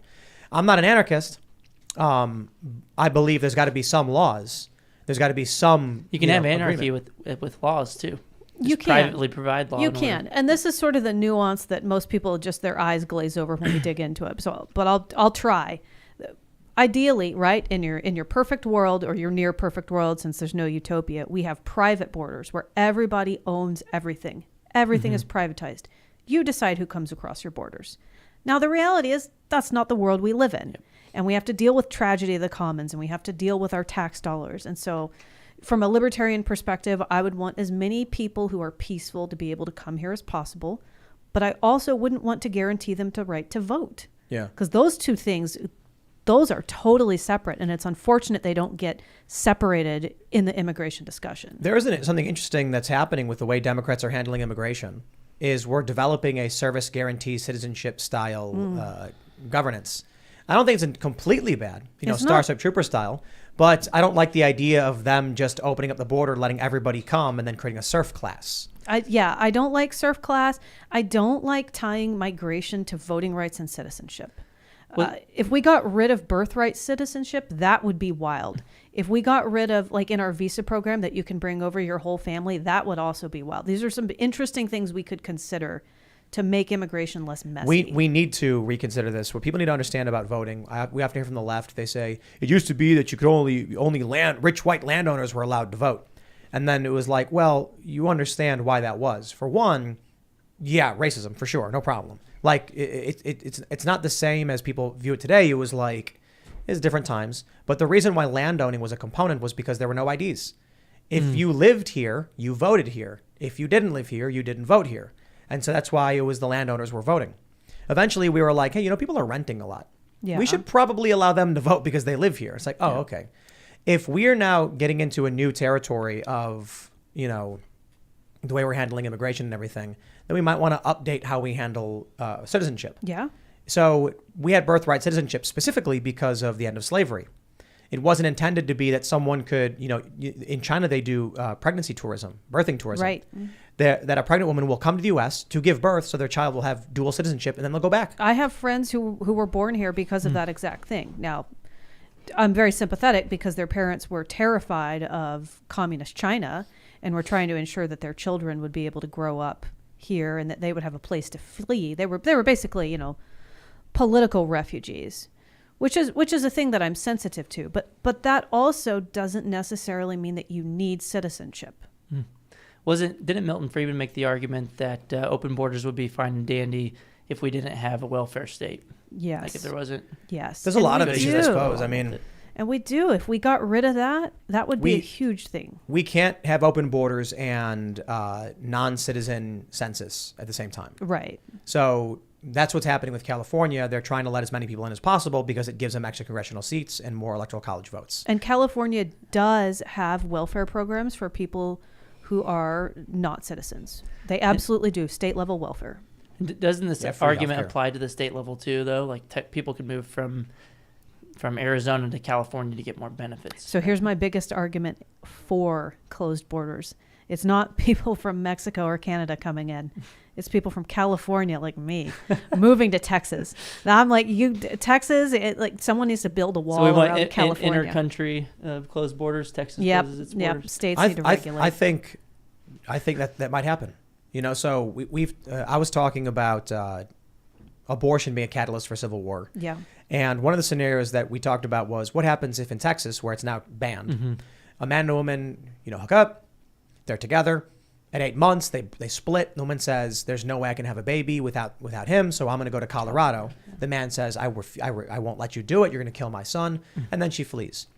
The question is then, how does Texas handle this conflict with Colorado when the feds are like, we're not being involved? They've got a law on the books right now that basically rewards snitching. Yeah. It's intense. And this is the part where, personally, I'm pretty pro-life. I am 5 months pregnant right now. could never consider getting an abortion. I get a little freaked out when the government starts incentivizing you to spy on your neighbor and turn them in for crimes. Yep. Oh yeah, That's rough. There was this company I remember like 15 years ago that was telling people to go out of their house, go outside their house and write down all the license plates, and they would pay them. Ugh. And then I was just like, I saw people posting on Facebook about it, and then I was like, spy on your neighbors for cash. Wow. And they're like, well, I mean, because they didn't realize what they were doing. They were dumb people. We had it in California, in the city of LA during lockdowns. There were hotlines and tip numbers to report businesses that were to violate. So what I did was I very carefully took little screenshots of the California website and all their official announcements, and I got my own number and superimposed it and plastered it all over the city. So you could call 559, I'm a Nazi. I didn't type that out. I typed out the numbers, but it is 559, I'm a Nazi. And it was a fake tip line. Wow. And you would get trolled as you reported your neighbors. Didn't they have people snitching on each other because you could only like work out one time a day in some places? Australia. Yeah. I was thinking about the scenario, and then one thing I was thinking of is like, it's probably easier to put it as, what happens if in Texas there's a federal military base? Yes. And there's, a woman and a man, and they have a kid, and then at 8 months, she's either, a service woman or something, and so she goes in for this procedure, and they approve it. What is Texas going to do? File a lawsuit, and it's going to get argued at the Supreme Court. I don't know if they're going to file a lawsuit. Well, the state of Texas, absolutely will. Didn't they file? But what you're saying is the state will look the man in the eye and say, your son will die, and then we'll take it to the courts. Yes. I can't imagine the man's going to be like, I'm going to let my kid die. Well, we'll probably see him on the news in some tragic incident, but that is how government operates. Yep.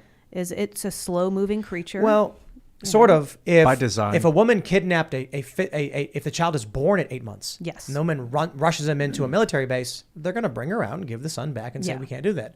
But if it's in her womb, they can say it's viable. We could deliver it, but we're going to kill it. See, and that's why we have man, it's terrible. But the reality is that people do not agree, and I think some of them are being disingenuous. But they do not agree about when human life begins, and that's what got us into this whole argument.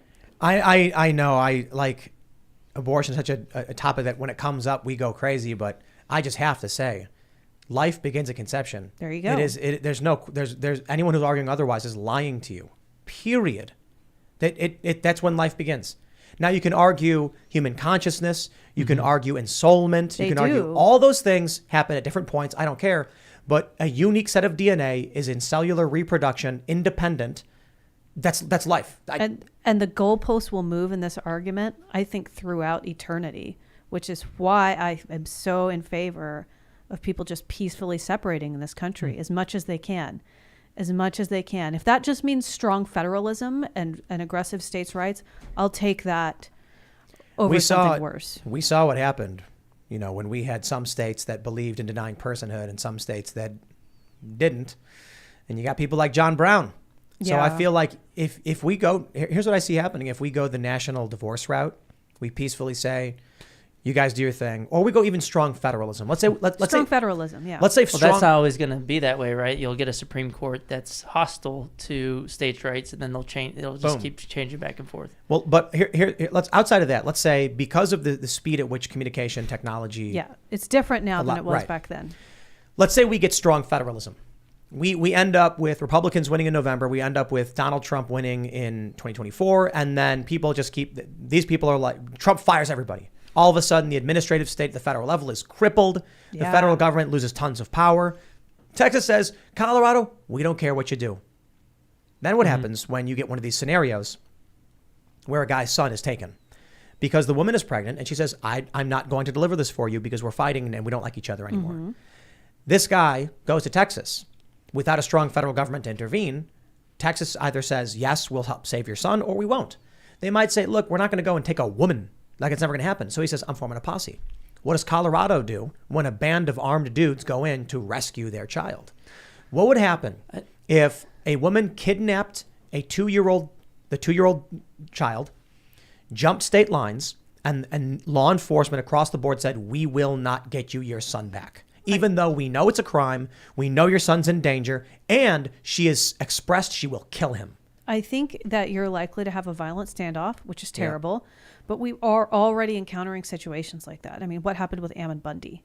Right. Like, it's just... They killed that guy. You saw that video? It was terrible. They in the car. So this is when, for those who aren't familiar, they were occupying. First, it's the land dispute. Then it was they were occupying a BLM building, and there's a video of this group driving in a car, and then you see the window shatter. They were fired at. Dude jumps out, and then I could be wrong. It's been a long time, but he reaches into his chest holster or something, and then they just unload on him. This is a Bureau of Land Management building. You said BLM, yeah. Yeah, Bureau of Land Management. Not to be confused with... And it was like the second incident with the bunnies, I think. And this guy, they argued, well, he reached for weapons, so we shot him. And then people pointed out, you shot at him first, and he was reaching in self-defense. This is why we need police choice. We talked about this 2 years ago. Privatize the police. I'm not as libertarian as y'all when it comes to all of that stuff. I mean, you agree with school choice, right? The reason that schools do such a shitty job is because they have geographic monopolies. You can make the same argument for police departments. You can't hold them accountable from the bottom up if they either discriminate and kill innocent people, or if they just don't come in time. But it is different. It's law enforcement. We have people with guns going around shooting people. We need strict accountability. We need a set of ground rules that apply to everybody, constitutional rights. So what I like is duly elected law enforcement. Sheriffs. Yep. I don't like appointed police in big cities that are super crooked. I would go either way. I would go duly elected law enforcement or privatized police where their contracts they're not continued in perpetuity. That is very important. I think police should be held to a higher standard. Yes, they should. We got to end qualified immunity. That's really critical. And we need to make it much easier to go after their bail or their bond or their insurance, because you can do that, but it's so difficult and complicated and obnoxious.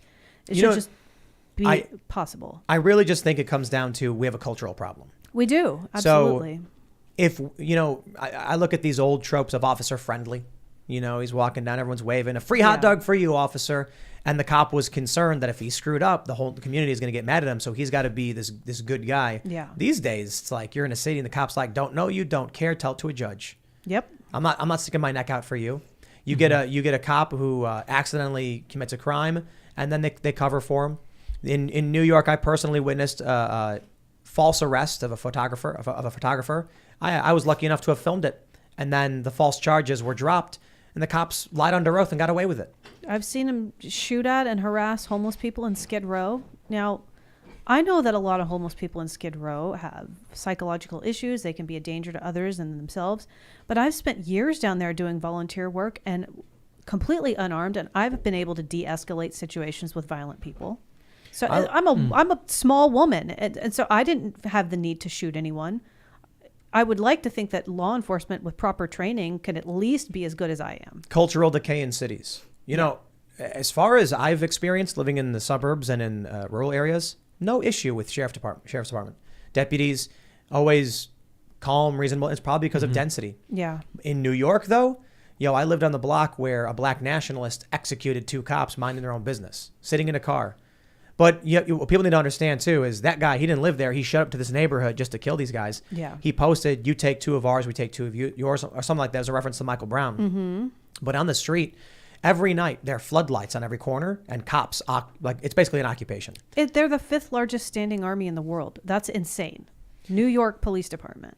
So you go outside, when I was living in this neighborhood, at night, there's 2 cops on every street corner, large floodlights, and it's like in a residential neighborhood. People there don't take kindly to living that way, man. No. And so it breeds animosity, and there's a lot of people who do like it because it's unsafe. They feel like it's unsafe. Well, it's out of necessity. It's not like they chose it and said, please put up floodlights in my neighborhood and patrol with guns. Yeah, and I lived across the street from all this stuff. But then you had a guy who came, I think he came from like Baltimore or something, and he walked up to the car and he just killed these cops. So the issue, I think, is cities are too dense. The culture is too fractured. This idea of multiculturalism is just... It's a failed experiment. Yeah, we've outsourced our governance to D.C. It's insane. Like, you can't have 700 people or 1,000 people govern 350 million. It's not happening. We're ungoverned, essentially. And then they're passing 1,000-page bills and stuff without reading them. Yeah. I think the other problem is a lot of the over-criminalization with victimless crimes. And if you had more drug legalization, for example, you wouldn't need as much rights enforcement done by gangs because it would be things that are legal on the books. But you would be able to enforce it through the police instead of through gangs. But where would Kamala Harris get her slave labor to put out wildfires? Drug enforcement's Truancy. I wonder what you guys think about drug enforcement, because you were saying earlier legalized drugs. You had mentioned Portugal that had in 2000 an experiment where they legalized maybe not every drug but a lot of drugs nationally. I'm not sure exactly how that turned out, but like drugs are getting more potent, more addictive. Pharmaceutical companies are building them. Like, are you also saying that pharmaceutical companies should be able to legally sell heroin to kids? Those are already legal. Well, let's think about how that would work, like in reality. You go into CVS or drugstores, even baby formula is locked up. So I don't anticipate that there are going to be a lot of places that would actually sell hard drugs like heroin to children. I couldn't even get diet pills when I was like 18. I remember having a friend who really wanted to get diet pills when she was 18. It was like illegal. Well, the highly potent drugs are arguably because of them being illegal. So it's easier to transport Also large true. amounts when they're super Also true. dense. And when cannabis, I was suffering horribly from Crohn's disease and was able to use cannabis to alleviate pain and also some of the horrible GI tract symptoms I had. The alternative is opioids and things like tramadol. That's the only one that's actually safe for people with GI pain, but that's still an opioid that's addictive. It's a horse tranquilizer. Yeah. What about like elimination diet, like Michaela Peterson? Oh, that's what I did. I had to go hardcore, very strict carnivore diet. It worked. Yes, it did within about 72 hours. So by the way, the doctor was going to take out my colon. Ooh. I'm in my 30s. They were going to put a bag in me, give it a year, and if it wasn't fixed, take the colon out. Insane. I'm a woman of childbearing age, and they were going to take out my organs.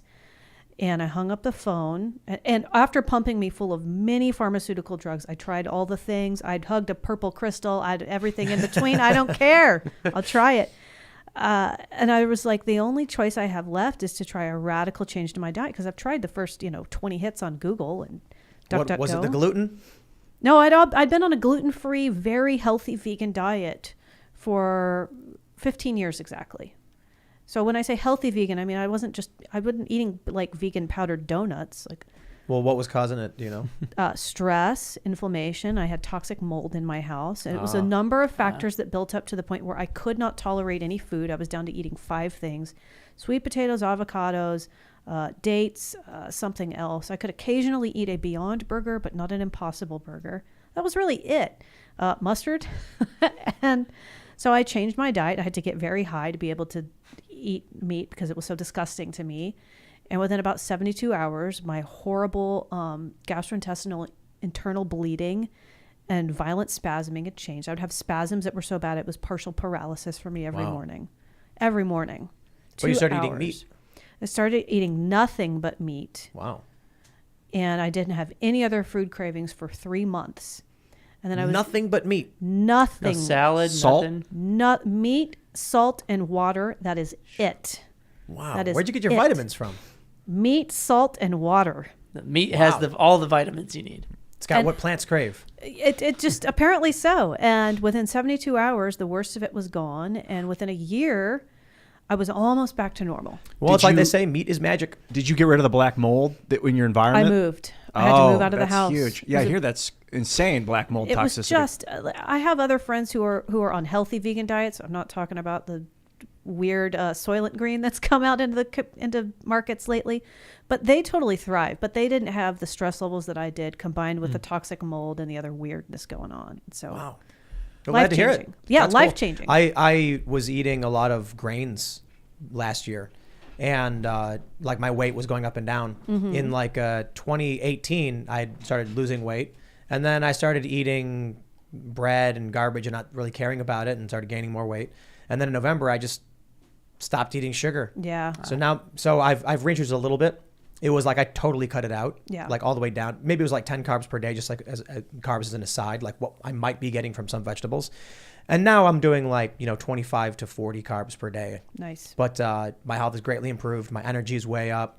It was bad. I used to finish my morning segment, then I would eat dinner, and then just fall asleep. and then wake up an hour before this show and like groggily just. Yeah. And then I was just like, well, it's because you get tired when you eat. And then I stopped eating the grains. It's what you eat. And now I just feel like I've got electricity surging through Yeah. me 24/7. That So- you do. So since becoming since becoming pregnant, by the way, and this is a good thing to know, like when you're pregnant, you have kind of free floating stem cells in your body. I have been able to eat a lot more. I can eat fruit.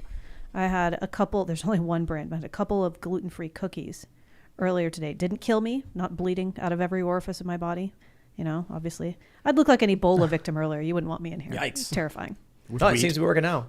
What? So you speak of my language about diet healing the body. Yeah. What? So then, when we talk about legalizing drugs, I'm concerned. I just watched this dope sick movie I was talking to you guys about earlier about the Sackler family and Purdue Pharma basically telling everyone that OxyContin is not addictive. That was their official statement from the FDA. Approved it, and they sold all this to all these people, killed millions, like hundreds of thousands of people, got addicted and again got into heroin because they couldn't get their oxy.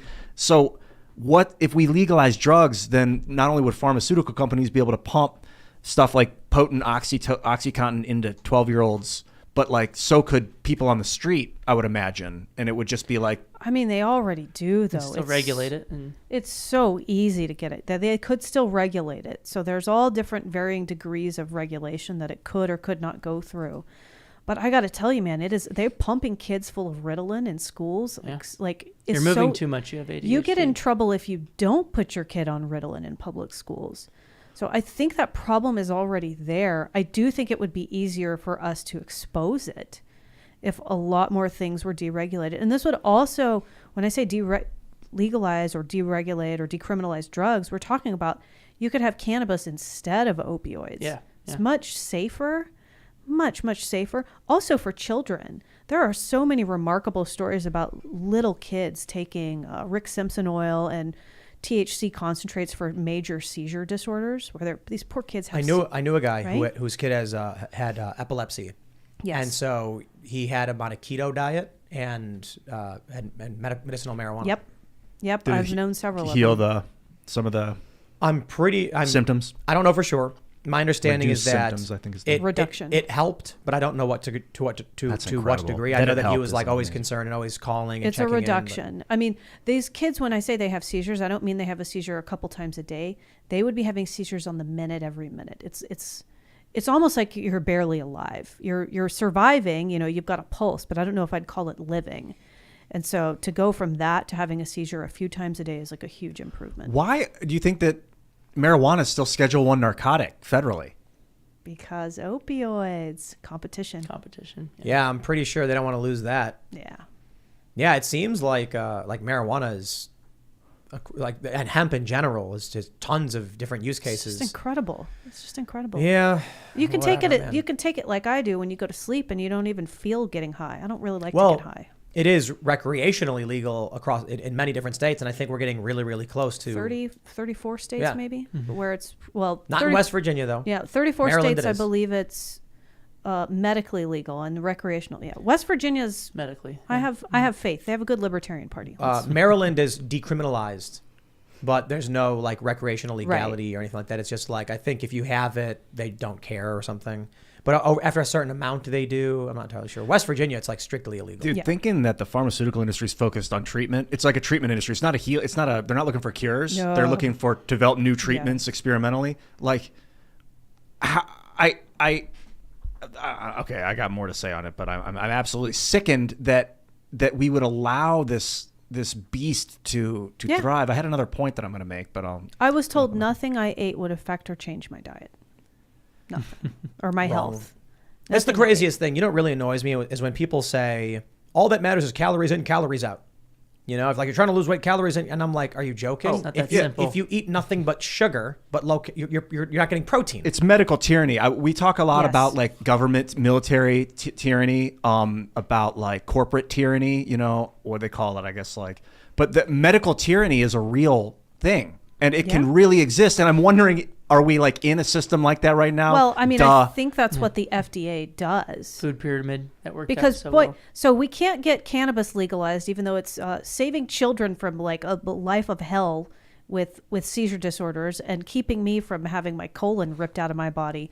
But we can fast track all kinds of other strange experimental drugs over the last couple years. But then we were expected to not talk about, say things that weren't true about it. Like that was all of a sudden, like that's the tyrannical part when people are like, no, we're going to follow the CDC implicitly out in front. And that's like, dude, that's antithetical to our system. I would like, when the Republicans win, to have an inquiry into the CDC, and I want to see communications with the World Health Organization. I want to see what they were approving, why they were approving it. I want to hear Dr. Fauci testify as to everything that happened. And there's just, look, I'm not going to get into anything beyond that. I don't know. I just know that we need an inquiry from Congress. We need under oath statements. We need to know when the information was coming in. And maybe there's a whole lot of incompetence. Maybe there's a whole lot of uncertainty, and maybe there's malice. Either way, I'd like to hear it. Rand Paul is working on it. Yep.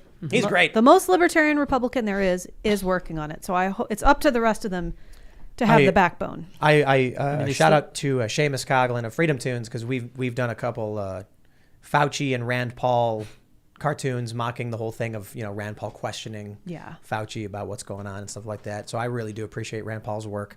And it's remarkable to me that there's still people on Twitter that are advocating for full lockdown policies, and I'm like, we're long since over this. Well, you still have some places like in DC, in order to go to school, ages 12 and up, you have to get a vaccine to go back to school this coming fall. Still in 2022. Yep. To enter the United States, people from outside the U.S. have to get vaccinated to come here. Now, my understanding is that the U.S. doesn't have a check system on it. It's the airlines that do, and some airlines just don't. Correct. And they're not all electronic verification. Yeah. Some of them are paper. But I will also say there's absolutely zero verification if you enter the southern border illegally. Yes. Which is what a lot of people are doing, and we're not checking for Actually, I know a few people who did that to get around getting vaccinated. Just like walking across the border? They snuck in. Wow. Well, they were already U.S. They were already in the U.S. They had to leave. And then in order to come back with like visas and everything. That's just so wrong. Look, the fact that law-abiding citizens know there's an open door they can't go through, and it's the people who break the law who walk through it, we got a serious problem there. The people who are respecting our laws are the ones we want to come here. The people who don't respect our laws are the ones we don't want coming here. Like, I think every immigrant should be able to come to the United States as long as they do it legally. Exactly like Trump said, legally. It's just like gun control. These laws are not helping out law-abiding citizens. Exactly. I think the issue is you have people just walking through the desert. They're going to get sick. They're going to die. Oh, it's a terrible thing to experience. People leave. There's a group called Border Angels that goes out and leaves water for people in the desert who are traveling. They don't do escorting of immigrants, as far as I know. They just try to leave water out. And they'll go through and they'll find the water jugs have had holes shot in them. Well, I'm pretty sure it's illegal. There were a group of people. They left food and water out in the desert. And they got arrested, and they were like, we were just trying to help people. And then they said something about causing problems for wildlife, pollution, like you can't just leave garbage in the middle of the desert, things like that. What do you guys think about states like Texas sending immigrants over to D.C.? Well, my first response was that it's just helping them. That's what they want. The Democrats have been shipping illegal immigrants across the country, so all they're doing is helping them get in the center of the country. Yeah. But many people commented saying Texas can't deport them, so make the problem not Texas. Mm-hmm. And it's like, okay, well, fair point. And then Muriel Bowser panicked and called in the National Guard because they're overwhelmed. This is an interesting juxtaposition with the national divorce argument. I feel like I'm not quite sure how, but somehow it's related. Texas has a problem, and they're like, we're just gonna ship our problem somewhere else. Yeah, we're not technically our own country, but we're just going to export our problems over to you. I'd imagine California would load up all their homeless onto buses and send them to Arizona if they didn't need the population for their congressional seats. Are the Olympics coming? I don't know. To LA? Oh, I don't know. Are the Olympics? I believe the Olympics are coming to LA. Wow. There has been talk of how they're going to deal with the homelessness crisis, including putting people on cruise ships. Yeah. 2028 Summer Olympics, Los Angeles. Here's what they can do. They can get blankets that look like rocks. Oh, man. Throw them on top. Problem solved. Just nobody will see them. You're out of sight, out of mind, huh? You got to see Skid Row. That would I've be been there. A giant gravel quarry. It would be wild. Have you been there lately? Yeah. When was the last time? It was 3 months ago. Well, how's it doing? What's it look like? It's an open air asylum. It's hypodermic needles and human waste in the streets. Wow. People having mental breakdowns in hospital gowns. Wow. And it's grown. It's spread exponentially. That's sad. So like I was there when it was just the 6th Street, basically all happened. Oh on yeah, 6th no, Street. it's much bigger than 6th Street. It's crossed Maine, I think. It's growing and growing. Well, how many block radius is it? Would you consider the homeless Oh, that's a encampment? really good question because I don't know how far south it's stretched. So it goes to that industrial area, the Flower District, over to 8th and 9th Street, and now it's spilled past 8th and 9th, up past Maine, and then in the other direction, I'm not really sure. It's almost half of downtown LA at this point. If you were to look at it as a concentration of how many homeless encampments there are, it's half of downtown LA. What's the libertarian solution to the homeless crisis? Is it privatize the roads and privatize the sidewalks? Well, we have to end the tragedy of commons. There's no perfect solution, but part of it is to end all of the entitlement programs that people flock to in downtown LA. Right. At this point, it's just inhuman, and it's also dishonest because they make all these promises and people camp out desperately waiting. There is literally a 9-year wait list in Santa Monica for free housing. Wow. And in downtown LA, 6 years ago, it was a 2.5-year wait, and now it's much longer. Let's go to Super Chats. Yeah. If y'all haven't already, would you kindly smash that like button, subscribe to this channel, and share the show. Take that URL, post it wherever if you really do like it. Head over to timcast.com. We're going to have a members-only, uncensored show coming up at 11 p.m. or so. It's going to be a lot of fun. We've got more to talk about. California and Illinois have declared a monkeypox emergency. And considering the, let's say, adult nature of the circumstances, we're going to have that one be uncensored for all of you. But in the meantime, we'll read your Super Chats. All right. Sam Robinson says, we don't bow down to threats. Hear, hear. As much as I don't like Nancy Pelosi, China doesn't get to decide when we have someone go and meet with a delegation or government officials. Did she end up flying there with fighter jet escort? Yep. That was their big Yes, issue. she did. That's why they're out She had, there. I think she had like 4. Well, I think of it from our perspective. If China was having delegate meetings in like Tijuana and then they had a bunch of fighter jets fly in, we'd be on high alert too. I would be concerned. Well, and it's about commitment strategies. I mean, if Tim was coming into DC and I was like, and you were meeting with Joe Biden, I didn't like that. And I was like, well, you know what? I'm going to get a bunch of people to beat Tim up. Do you know what? It wouldn't be in his best interest to just back down and say, oh, I'm going to back down every time someone tries to challenge me. I mean, No one has addressed diplomacy yet. Could we try Right. better diplomacy? Yeah, I want a video chat with Joe Biden and Xi Jinping. I want to watch. Yes. Well, I mean, she was like, you play with fire, you'll be burned. And Biden was like, oh. That's all I That's wanna how I see. imagine it happened. I mean, See, he's well- quoted as saying that, play with fire, you'll get burned. Then we're not trying very hard. All right, Raymond G. Stanley Jr. says, Tim, dude, have you been taking motivational speaking classes? That 4 p.m. was top notch. We do need more Scott Presslers. We do need to knock on doors. We need action. I volunteer as tribute. At 4, I was basically saying the primaries are today, right? So they're going to be, the polls are going to be closing soon. Yep. If I don't care what party you represent or whatever, you need to get 3 of your friends, go out and vote. You need to stop thinking about whether you're going to win or lose and just stand by what you believe in and encourage as many people as possible to be involved. Because what I was basically saying is 30 to 40 seat loss for Democrats. The Democrats better get out if they really believe in it and get every single person there to vote. And if you're a Republican and you're seeing that, when the enemy is retreating, you don't just say, okay, stop everybody, we're done. No. You say, rout the enemy, charge. Like the Patriot, when Mel Gibson had the flag and he's running in.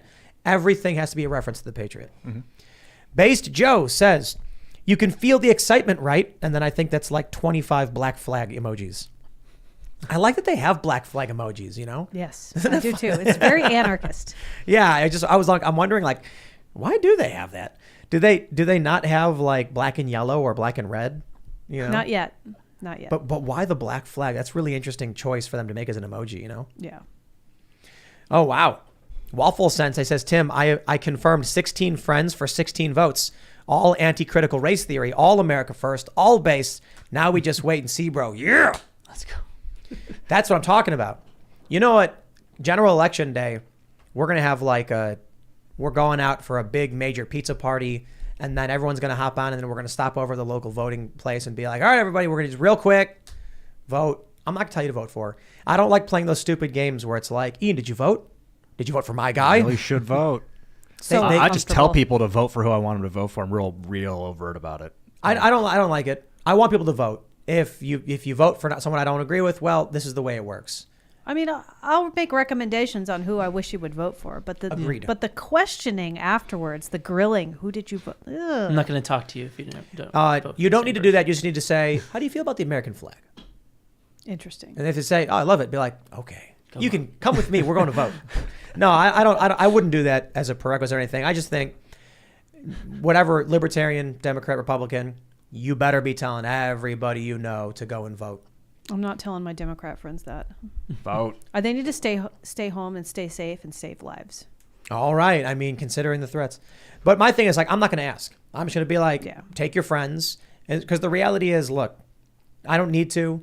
Most people, they watch the show, they're not voting for critical race theory. They're not voting for authoritarianism. They're going to end up voting Libertarian or Republican or something. Well, and pay attention to the off-cycle elections, too. I mean, you have some of these school board elections and these other local elections on bonds for the schools where the teachers' unions basically get all of their people to show up, and it's a low-turnout election, so special interests can take over, which is another conversation altogether. Those should be aligned with the general. Strider says, as a proud Missourian, I can confirm I did indeed vote for Eric. Whoa. He was also endorsed by Trump. The one. Yes, Eric. the one, the Eric. Man, Trump is I wonder a funny guy. I think when Trump, my guess is that he was like, I endorse Eric, and he forgot his last name, so he's just like, whatever. And then later he heard there were multiple Erics, and he was like, I'm just going to let him sweat. But what if it splits the Eric vote and then someone else wins? No, for real. Yeah. He says, thanks for the advice, Trump. Keep up the amazing work, Tim. You got me into politics. Well, glad to see it. I just want people to be involved, you know? All right, let's grab some more. What do you have here? James Alfred says, Tim, you could be one of the families picnicking at Fort Sumter. Do say it won't happen. They thought the same. That's what I'm saying. Like, maybe it'll happen. Maybe, you know, the scary thing about the Pelosi thing is it doesn't need to be a PLA army soldier, like running up and going like, Nancy Pelosi.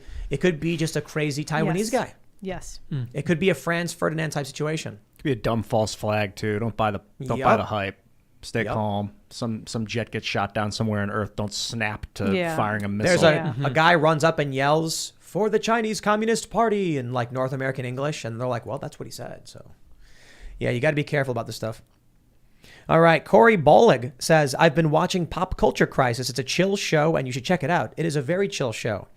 If you guys are overwhelmed by the absurdity and insanity of conflict and crisis and politics, you can go watch Pop Culture Crisis and have a laugh as money guns fire money into the air and people talk about video games, movies, and TV shows. Her bit on Ezra, what's his last name? Ezra Miller. Ezra Miller. It's very funny. Mary's? Yes. Yeah. Entertaining. Pop Culture Crisis is a fantastic show. We're going to be doing like, we're letting it get into the role, like the flow of things, you know, establishing their presence, getting a feel for like how they schedule and time it out. They've been being held hostage because the super chats come in so much, they just stick around for everybody.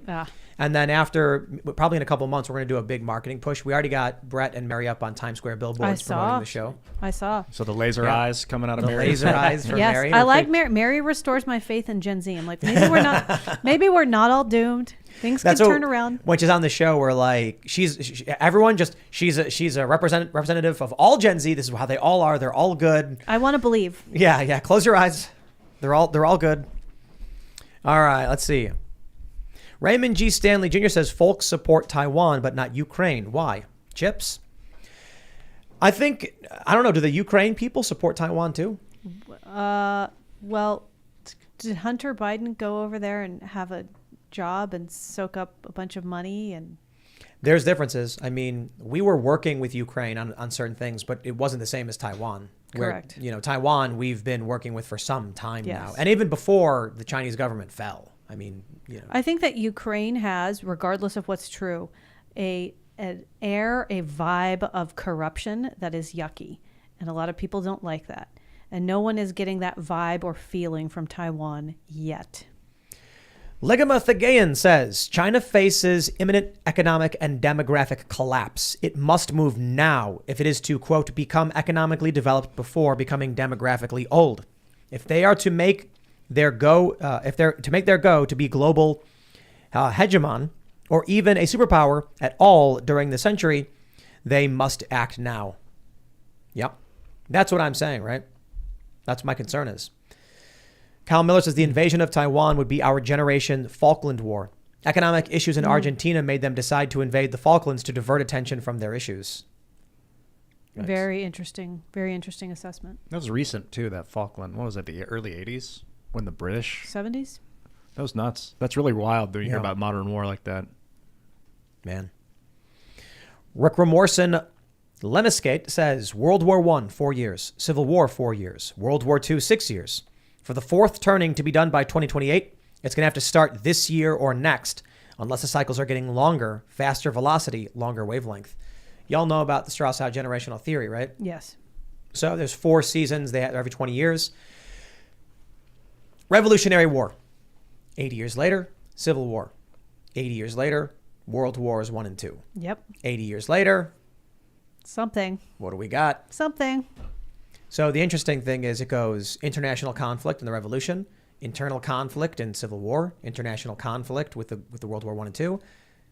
Will it be internal conflict? I'm hoping that it shifts a little bit and what we see is an economic or information war. Or space conflict? Or aliens sure, come. Whatever. I'll take it as long as it's not people killing each other in the streets. Let's find a different it's conflict. Not. It's It'll be aliens economic. killing people in the streets and humans fighting back. Well, can't they just kill for- them in space? Yes. Okay. Do you remember when the Space Force launched? Yes. And then we saw the uniforms and they were like jungle camo or whatever. Yes. The left started making fun of them and posting images of like what their suit should look like. And it was like their suit was like stars and galaxy stuff. And then everyone had to point out to them, the Space Force isn't fighting wars in outer space. And even if they were, they would be in spaceships, not floating around aimlessly in space. And even if they were, they wouldn't want to be invisible to their own allies. Like the idea that you would wear space camo is insane. The whole thing is insane. Yeah. Well, I mean, the Space Force itself makes sense. You know, it's like basically we have space technology dedicated to satellites and all those resources. Oh, there's stuff already up there. Absolutely. Yeah, what people don't understand is, you know, the Stargate program and the warships that we already have, and we've traveled to multiple planets, but humans will learn of that when the aliens deem it ready. I just think I understand the criticism of camo. Maybe why can't we go navy blue? Yeah, this guy's got navy blue Navy when blue. they're in the Navy in water. This Brilliant. is Netflix drops Space Force official poster and official teaser trailer. It shows Steve Carell with like looks like the moon, his outfit, and then he's got the moon behind him, so he's camoed into the moon. Oh, silly. Yeah, they all do it. All right. 1776's Life says, economic question for all. What is the better investment in the next 10 years, land or crypto? That's a tough choice, to be honest, because I would say land or Bitcoin. I would not say land or crypto. that's what I was going to say. Yeah. What do you mean by crypto? Because Bitcoin, look, if you bought Bitcoin when it peaked at 20K like a few years ago, like was it 5 years ago, and then it collapsed and they all made fun of you, you're still up. If you just held on to it, you're up. It's not 60K like it was. But it's still up, and the dollar is down. Right. Land, however, land is always good. Yeah. So land Safer is good. Land can be taken from you. I guess, under extreme circumstances, especially if you're on Coinbase, your Bitcoin can be taken from you. But it's a lot harder. The cool thing about Bitcoin, though, is you memorize your wallet, you can flee the country, and you still got money in your pocket. Maddie G says, Tim, today is the 58th anniversary of the Gulf of Tonkin incident, August 2nd, 1964. It is. I checked. Yeah. There we go. That's wild. Olivia Angolia says, Tim, would you consider doing billboards in Frederick, Maryland for the education, not indoctrination slate? Let's go. Sure. I don't know anything about it, but okay. I like that phrase. That's really good. We go to Frederick quite a bit, or I don't know if it's pronounced Frederick or Frederick, but we're centralizing everything we do in West Virginia, and I'm much more concerned with West Virginia. Yeah. Because the best part was when the cops in West Virginia told me that Maryland is communist, and I was like, I like these cops. These are good cops. Yeah, I like the billboard thing is cool. I need to start having the National Libertarian Party do that. It's cheap, like in Times Square. Obviously, it's more expensive, but it's actually cheaper than people realize. You know how much it costs for one display on a billboard? Like your ad will appear one time in Times Square. It's $20. Oh, nice. $20. But you have to buy 10. Well, I had such an ordeal trying to get electronic billboards in LA after 2018. They rejected every single thing I tried. Politics. There's Every single rules thing. about it. Yeah. So you can't do anything political in Times Square for the most part. Yeah. Oh, and I tried making them less political and just Yep. liberty, embraced freedom. That just kicked me off. Yeah, we asked our agency if we could do a billboard on one of the biggest that said Twitter is protecting pedophiles, and they said no, unfortunately.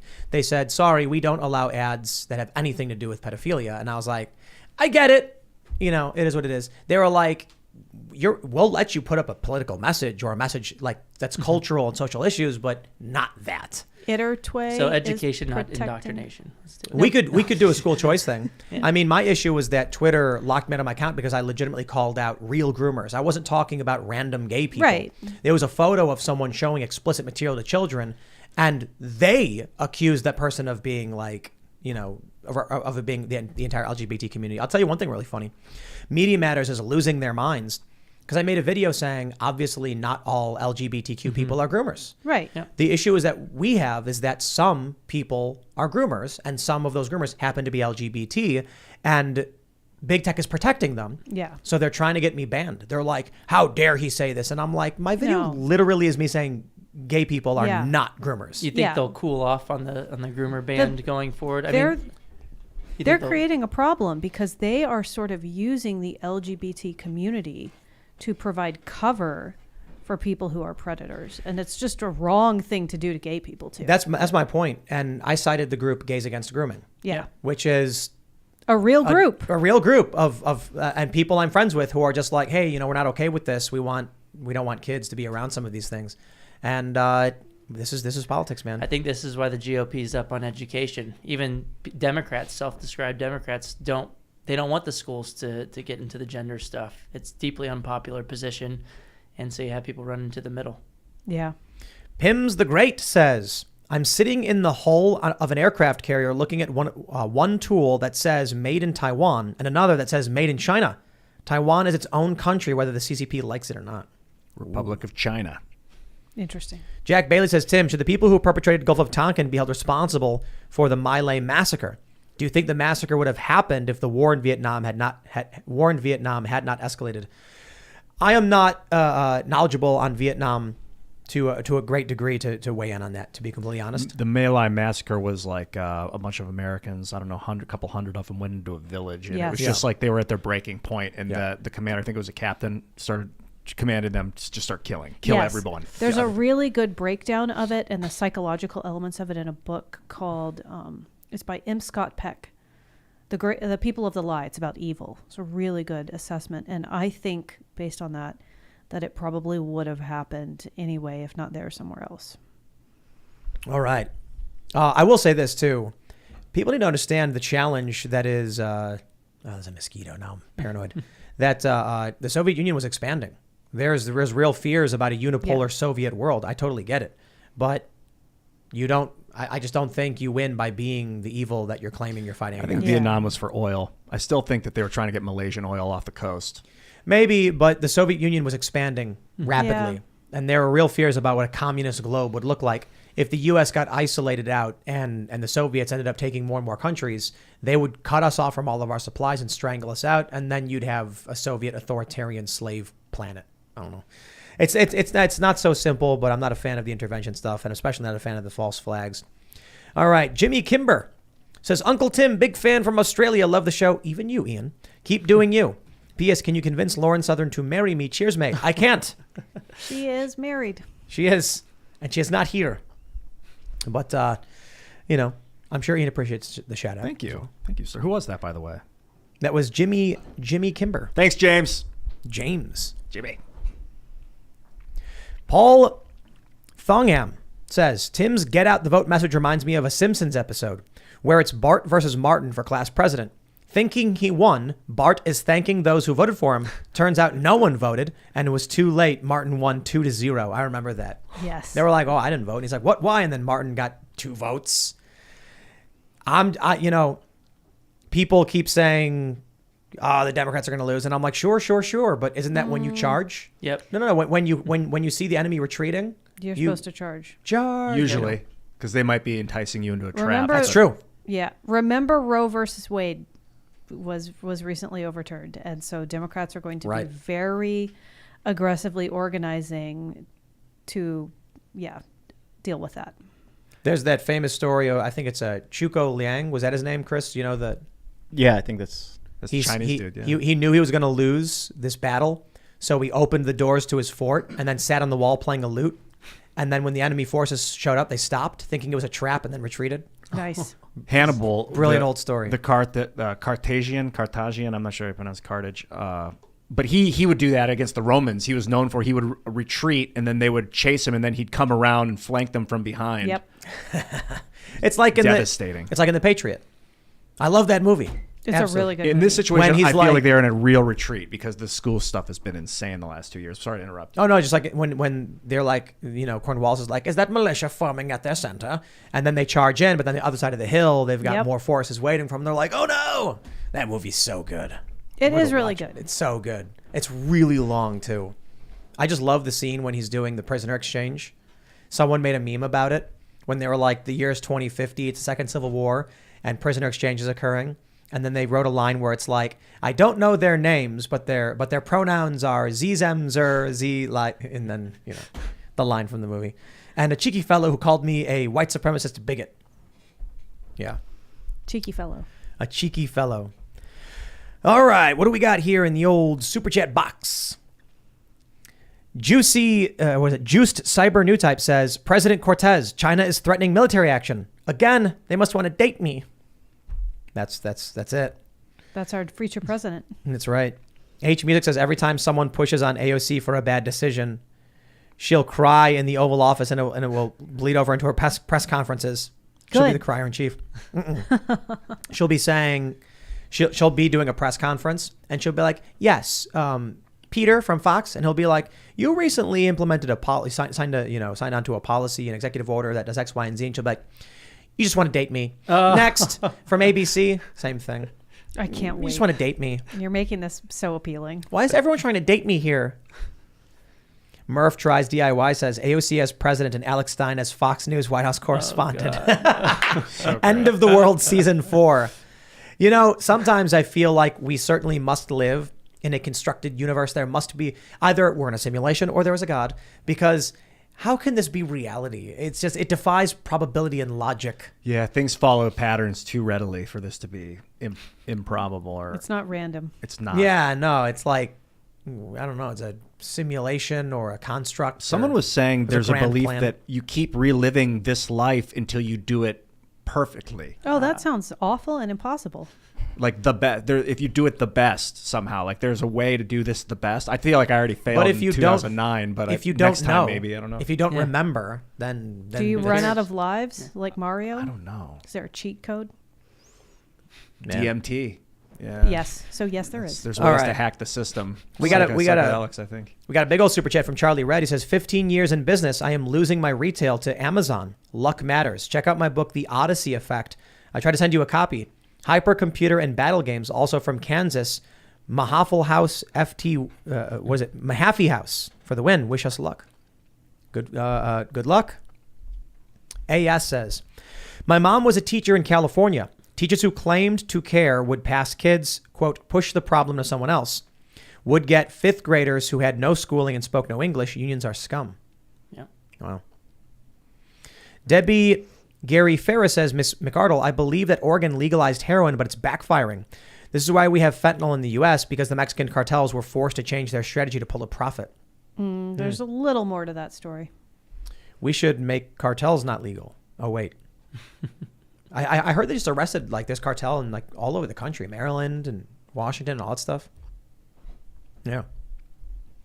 Stephen Y says FBI document leaked targeting 2A, flying the Gadsden flag, ANCAPs, etc.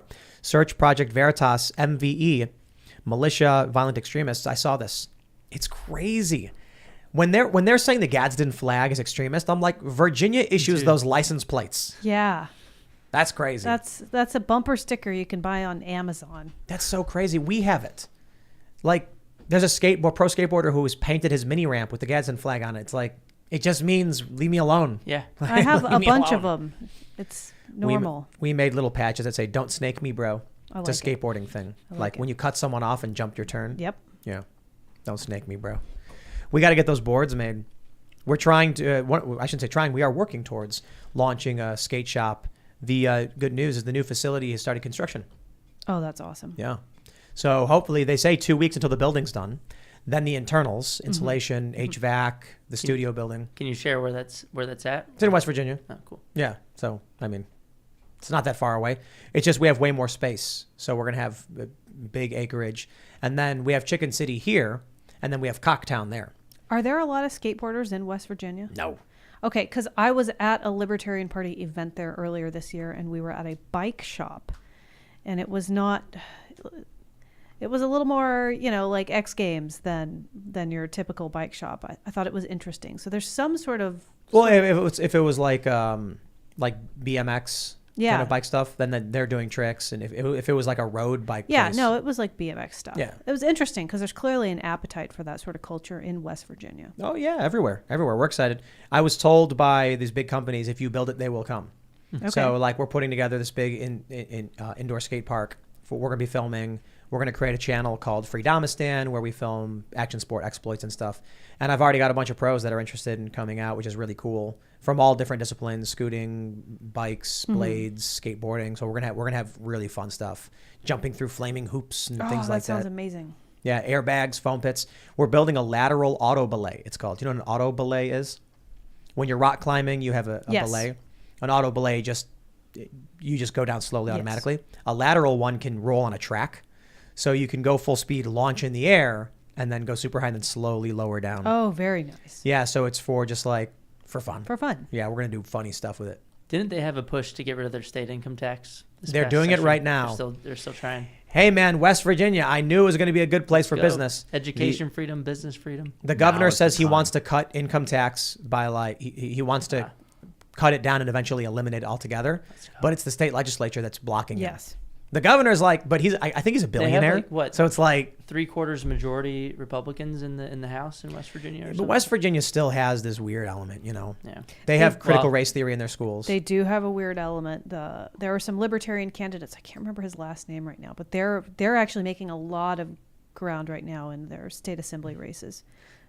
I'm looking at it more as becoming the House minority party, not the majority. So that's the approach I take. All right. I'm going to grab one more super chat here, and it's from Brian David, who says, aliens. And that's it. If you haven't already, my friends, would you smash that like button, subscribe to this channel, share the show with your friends. Head over to timcast.com because we're going to be talking about the latest declaration of emergencies in 2 different states over monkeypox. There was a viral trend on Twitter where they said that it was airborne. It is not. But we're going to talk about that and considering the adult nature of the story. We'll make this one uncensored. You can smash the like button to support the show, subscribe, share it. You can follow us at Timcast IRL. You can follow me at Timcast. Angela, do you want to shout anything out? Yeah, if you want to join the Libertarian Party, please go to lp.org and join. You can find out all of my crazy insurgency political strategies and Rage Against Drag Queen story hour at patreon.com/Angela McArdle. Right on. Corey? Yeah, you can follow me on Twitter at DeAngelisCorey. And if you want to help us at the American Federation for Children to fight for education freedom, you can go to educationfreedompledge.com. Thanks for coming. Always great to see you guys. I'm Ian Crossland. You follow me, iancrossland.net. You can get in touch with me through social media that way. Check you later. Hey, thanks for watching. Tell me more, Chris. Say peace out. All right, thanks for hanging out, everybody. We will see you all over at timcast.com.